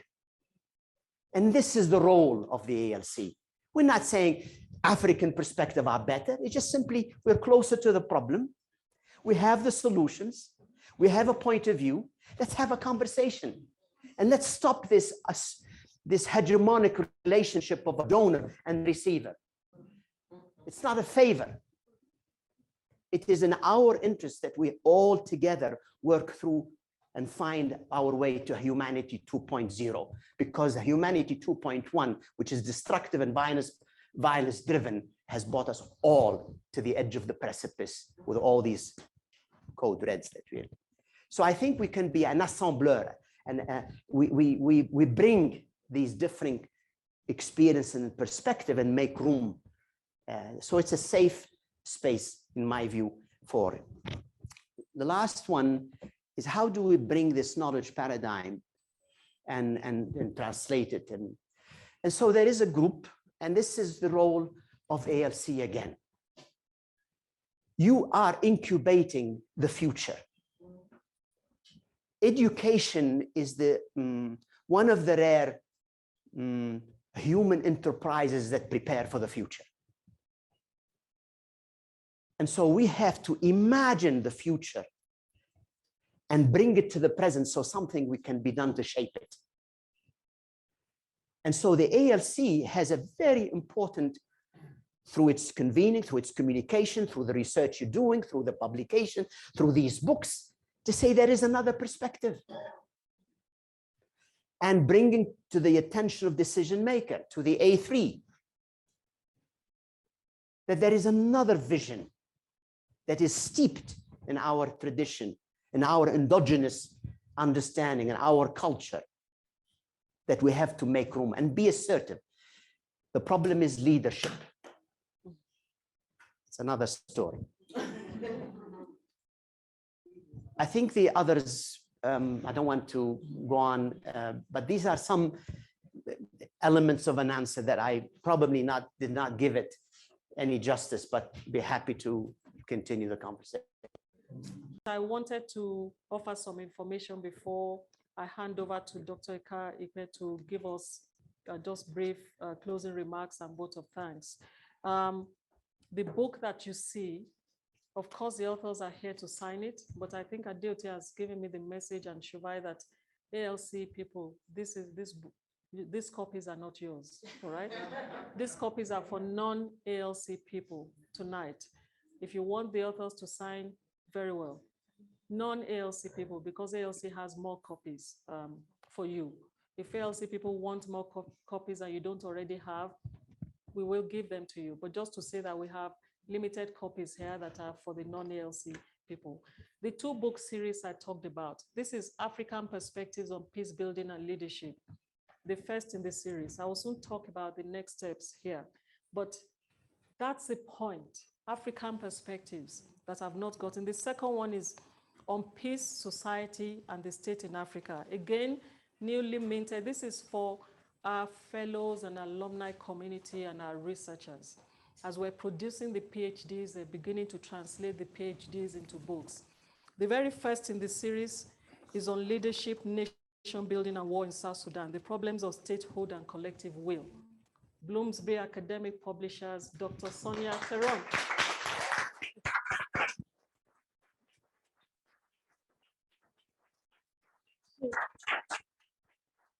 She's hiding. I know she's hiding. She's very embarrassed. Sonia, don't you want to come? She says no. Okay. And I'm also proud to say that as we speak, the second one is being printed. The first ALC student on the PhD program is Barney Walsh. I don't know where Barney is at this point in time. His book on Uganda's agency within China's African relations, and I supervise that PhD proudly, is coming out soon. In this series, the very next one, which is now, I think it's the editing process is finalized, is Darfur Peacekeeping Operation, UNAMID Force Commander's Quest for Peace in Sudan by General Martin Luther Agwai. One after that, which has, caught up very quickly, and that is being edited at the moment, is by no other than, well, you can guess who it is, a front seat on a flight to nowhere, a practitioner's experience keeping peace in Mali. And that is by Professor Abdoulaye Batili, who's not here at this moment. All intergenerational work. When I said General Martin Luther Agwai, that is with Akimbode Fashaki, just like this book is with Albert Mbertem.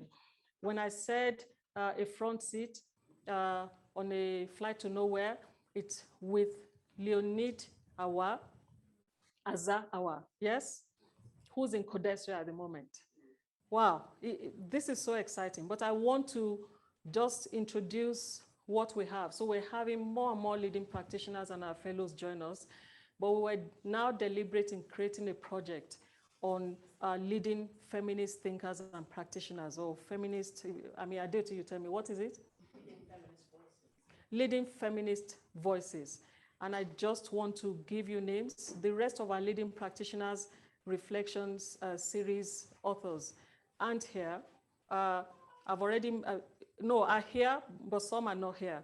Professor Youssef Mahmoud, you've met.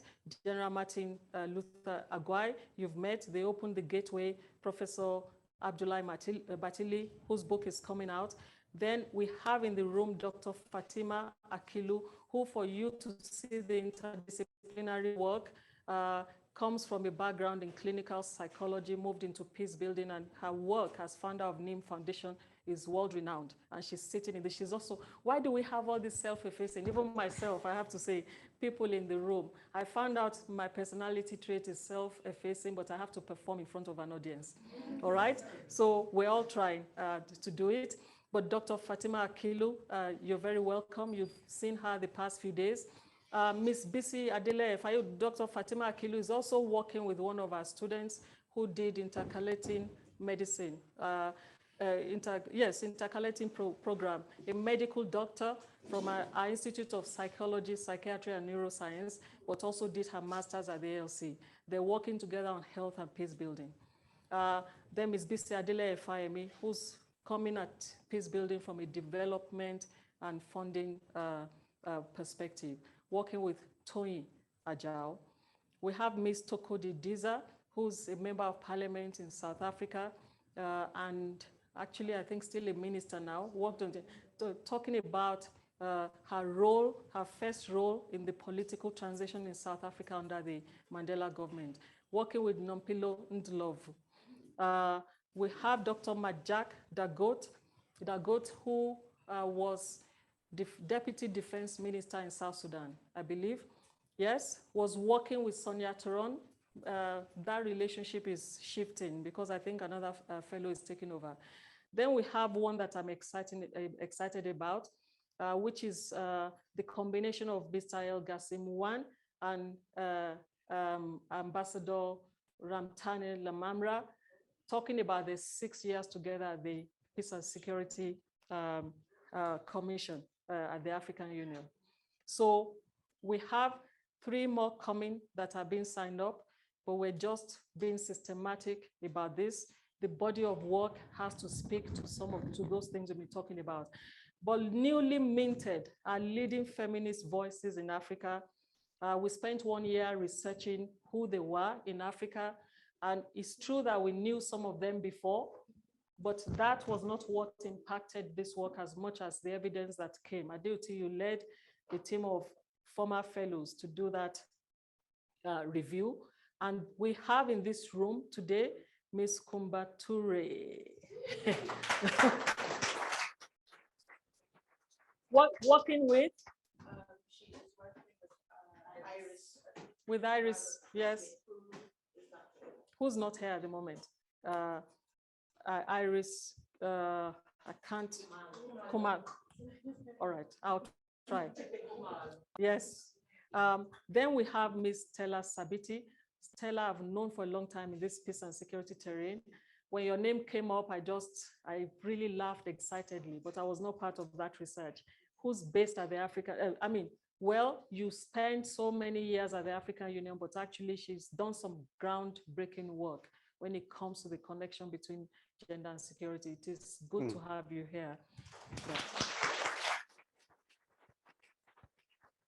And somebody I'm very excited about, we didn't know each other before. Her name came up, Dr. Beverly Ditse, a filmmaker, no less, a feminist filmmaker. And she's there as well. You know, she's masked, she's waving.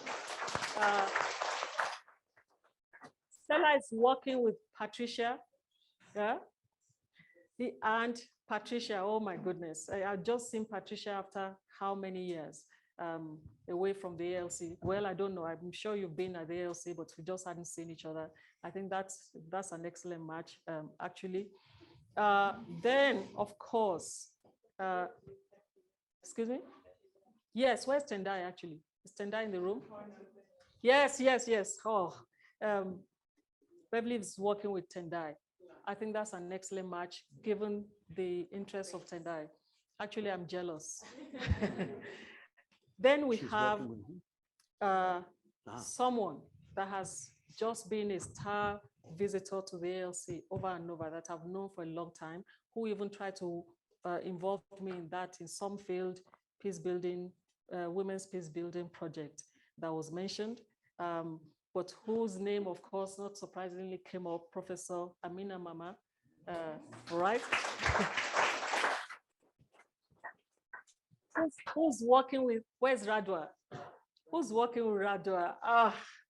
Another of our shining stars, who's based in Cornell at the moment, finishing her PhD. My goodness, how many PhDs are we going to have at the ALC?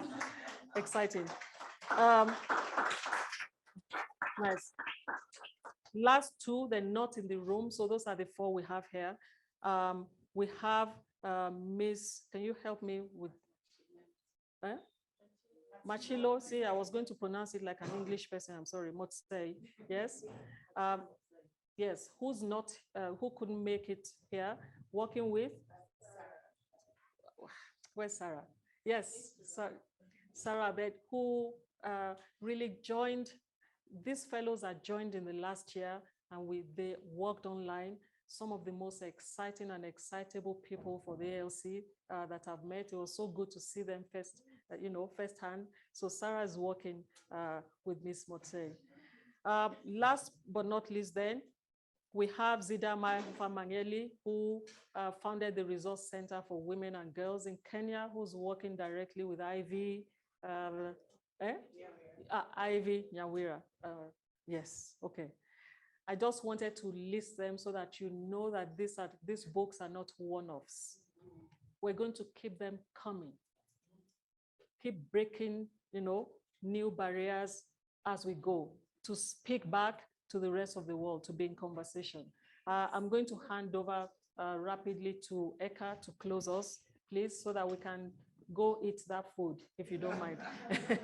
Thank you so much.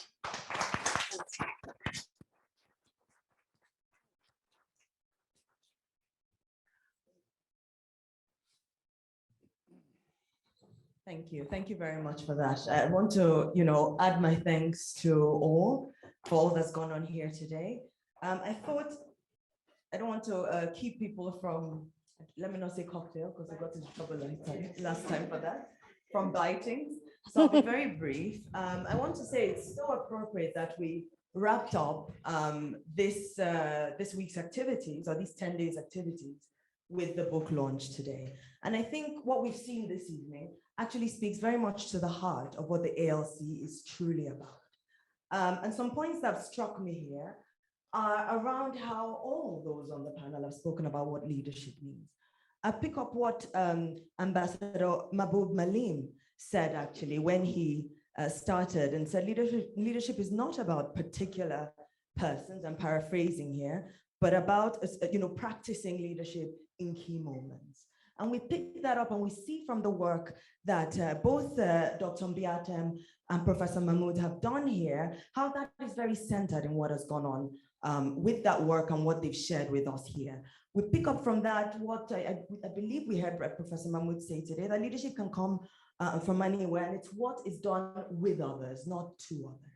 And this really personifies the way we've tried to conceptualize how we think about leadership in a world where everyone has a sense of what leadership ought to be. So really trying to challenge that narrative with what we've heard our colleagues speak about here, or guests speak about here today. I think another point that's been very pertinent is the importance of concept building, right? And how this work has been about challenging how certain ideas have been presented to all of us, right? And really a key one here we've heard about is the place of peace. We heard Professor Mahmoud reference how the beginning point even about peace has tended to be to enter this conversation through conflict and insecurity narratives, even war narratives, and how we have to find ways to upturn that, but not just to upturn that, to begin to build on the work that's been done around conceptualizing peace, to provide an alternative, right? We don't just, so critiquing is hugely important, but what do we present as an alternative to what has been shared with us? And especially, what are we presenting as alternatives that center lived experiences of those on our continent, right? How do we think, what are the empirical rootings of these concepts? How we are providing new ways of offering interventions into these conceptual spaces. The other element, I think, of what has struck me about what we've heard here is the significance of co-creation. So here we see co-creation across different communities, across communities of academics. I think of Dr. Mbiatem here, who's teaching at the University of Boa, thinking also, in fact, of Professor Mahmoud himself, who has served as a member of faculty, but of course is here doing this work based on his experience within the United Nations as both a senior policymaker, but also a practitioner in a particular sense. So thinking about how knowledge is created across these intersections has been hugely important to the efforts we've seen here, and are hugely important to the work of the ALC itself. We can think here also about co-creation in another guise, and that's co-creation that's intergenerational. And I think we've heard here, we heard what Professor Olonishakin said about the work that is coming up around this, but we've seen this example, and it's a huge celebration of what the ALC was put together to try to deliver, to try to contribute. and to see actual books is such a joy, really. It's such a joy to actually be able to hold this. It's not theory. There is a book with pages and words in it that has come about because of the willingness of all the parties involved to get together and to say, what can we do together? What can we do in conversation? Based on where we're coming from, everyone has something to contribute, right? And our very senior scholars here giving space, giving room to our emerging scholars as well, but also the commitment of our emerging scholars for whom there's a lot to do. You know, there's a lot that they can go on to do, but they come to this space and they stay in this space, they commit to this space, they commit to building. That's why we're still here. The ALC will only stand, we see so many of our alumni in the room, it will only stand if we all continue to put our hands together to build this thing. So it's wonderful to see here an exemplar of how that has gone. The final point I want to make here is the significance of personal journeys and how critical that has been. When you asked Albert here, what did he take out of this? He was very clear about that, meeting Prof's family, being welcomed into those spaces. Prof himself in the book here, and David, Dr. David Mamari alluded to that, making sure we hear of that experience because we come into these spaces as entire beings, as whole human beings, and saying that all of that can be brought together to the immense task that is before us, right? None of that is lost or wasted. All of that must be brought here as well. So I want to say thank you so much to all our panelists for such an enriching discussion and conversation. Thank you for your commitment to this work as well. Thank you so much, Ambassador, for sharing your time with us and sharing of your wisdom and knowledge with us as well. With that, I want to say thank you very much to all of you who have been here, who have stayed with us, stayed the course with us. Truly, truly grateful to those traveled from far, from near. All of you, thank you so very much for joining us. All those who have presented and shared their work, their knowledge, all those who have commented, given feedback that will continue to grow the work that we're trying to do here today. We're truly grateful. I want to also acknowledge all those who have made all of this happen. Those in kitchens outside, those recording, you know, those who receive all kinds of emails from me and WhatsApp messages at all hours. I'm truly grateful to you. You are, you know, I'm seeing you, we're seeing you, we're acknowledging you. I'm truly, truly grateful to all your efforts on a Saturday being here. I know those who have had ill family members and still turned up and we're like, what are you doing here? So I'm truly, truly grateful to all of you for all that you have done here today. I want to say, as Prof said, there's a lot more coming up. You heard about all the new publications that we're going to be seeing here. Please keep an eye on emails and all of that when we invite you to join us to celebrate that work and to also make your contributions to what we'll be doing in these spaces. As our dear director said, there will be refreshments shortly. We will not send you home on an empty stomach. I also want to say the sun has set, of course, it's quite dark, but we do have a couple of exhibitions that are up. We have one in the back titled The Fabric of Our Lives. We had a presentation around that work today. Please feel free to look around, enjoy that. We still have with us Dr. Nshai Mangola, who would be very willing to converse about that. She showed us some phenomenal work earlier today. I'll encourage you to enjoy that. We also have another exhibition in the front titled Intertwined Fashion, Textile and Heritage in Nigeria. You know, I'm one of those who's part of that project. I'm very available to also engage around that. So please do enjoy all of that today, as well as the refreshments. I'll say once again, thank you so very much. And I'm wishing you safe onward journeys as you leave from us. Thank you so much.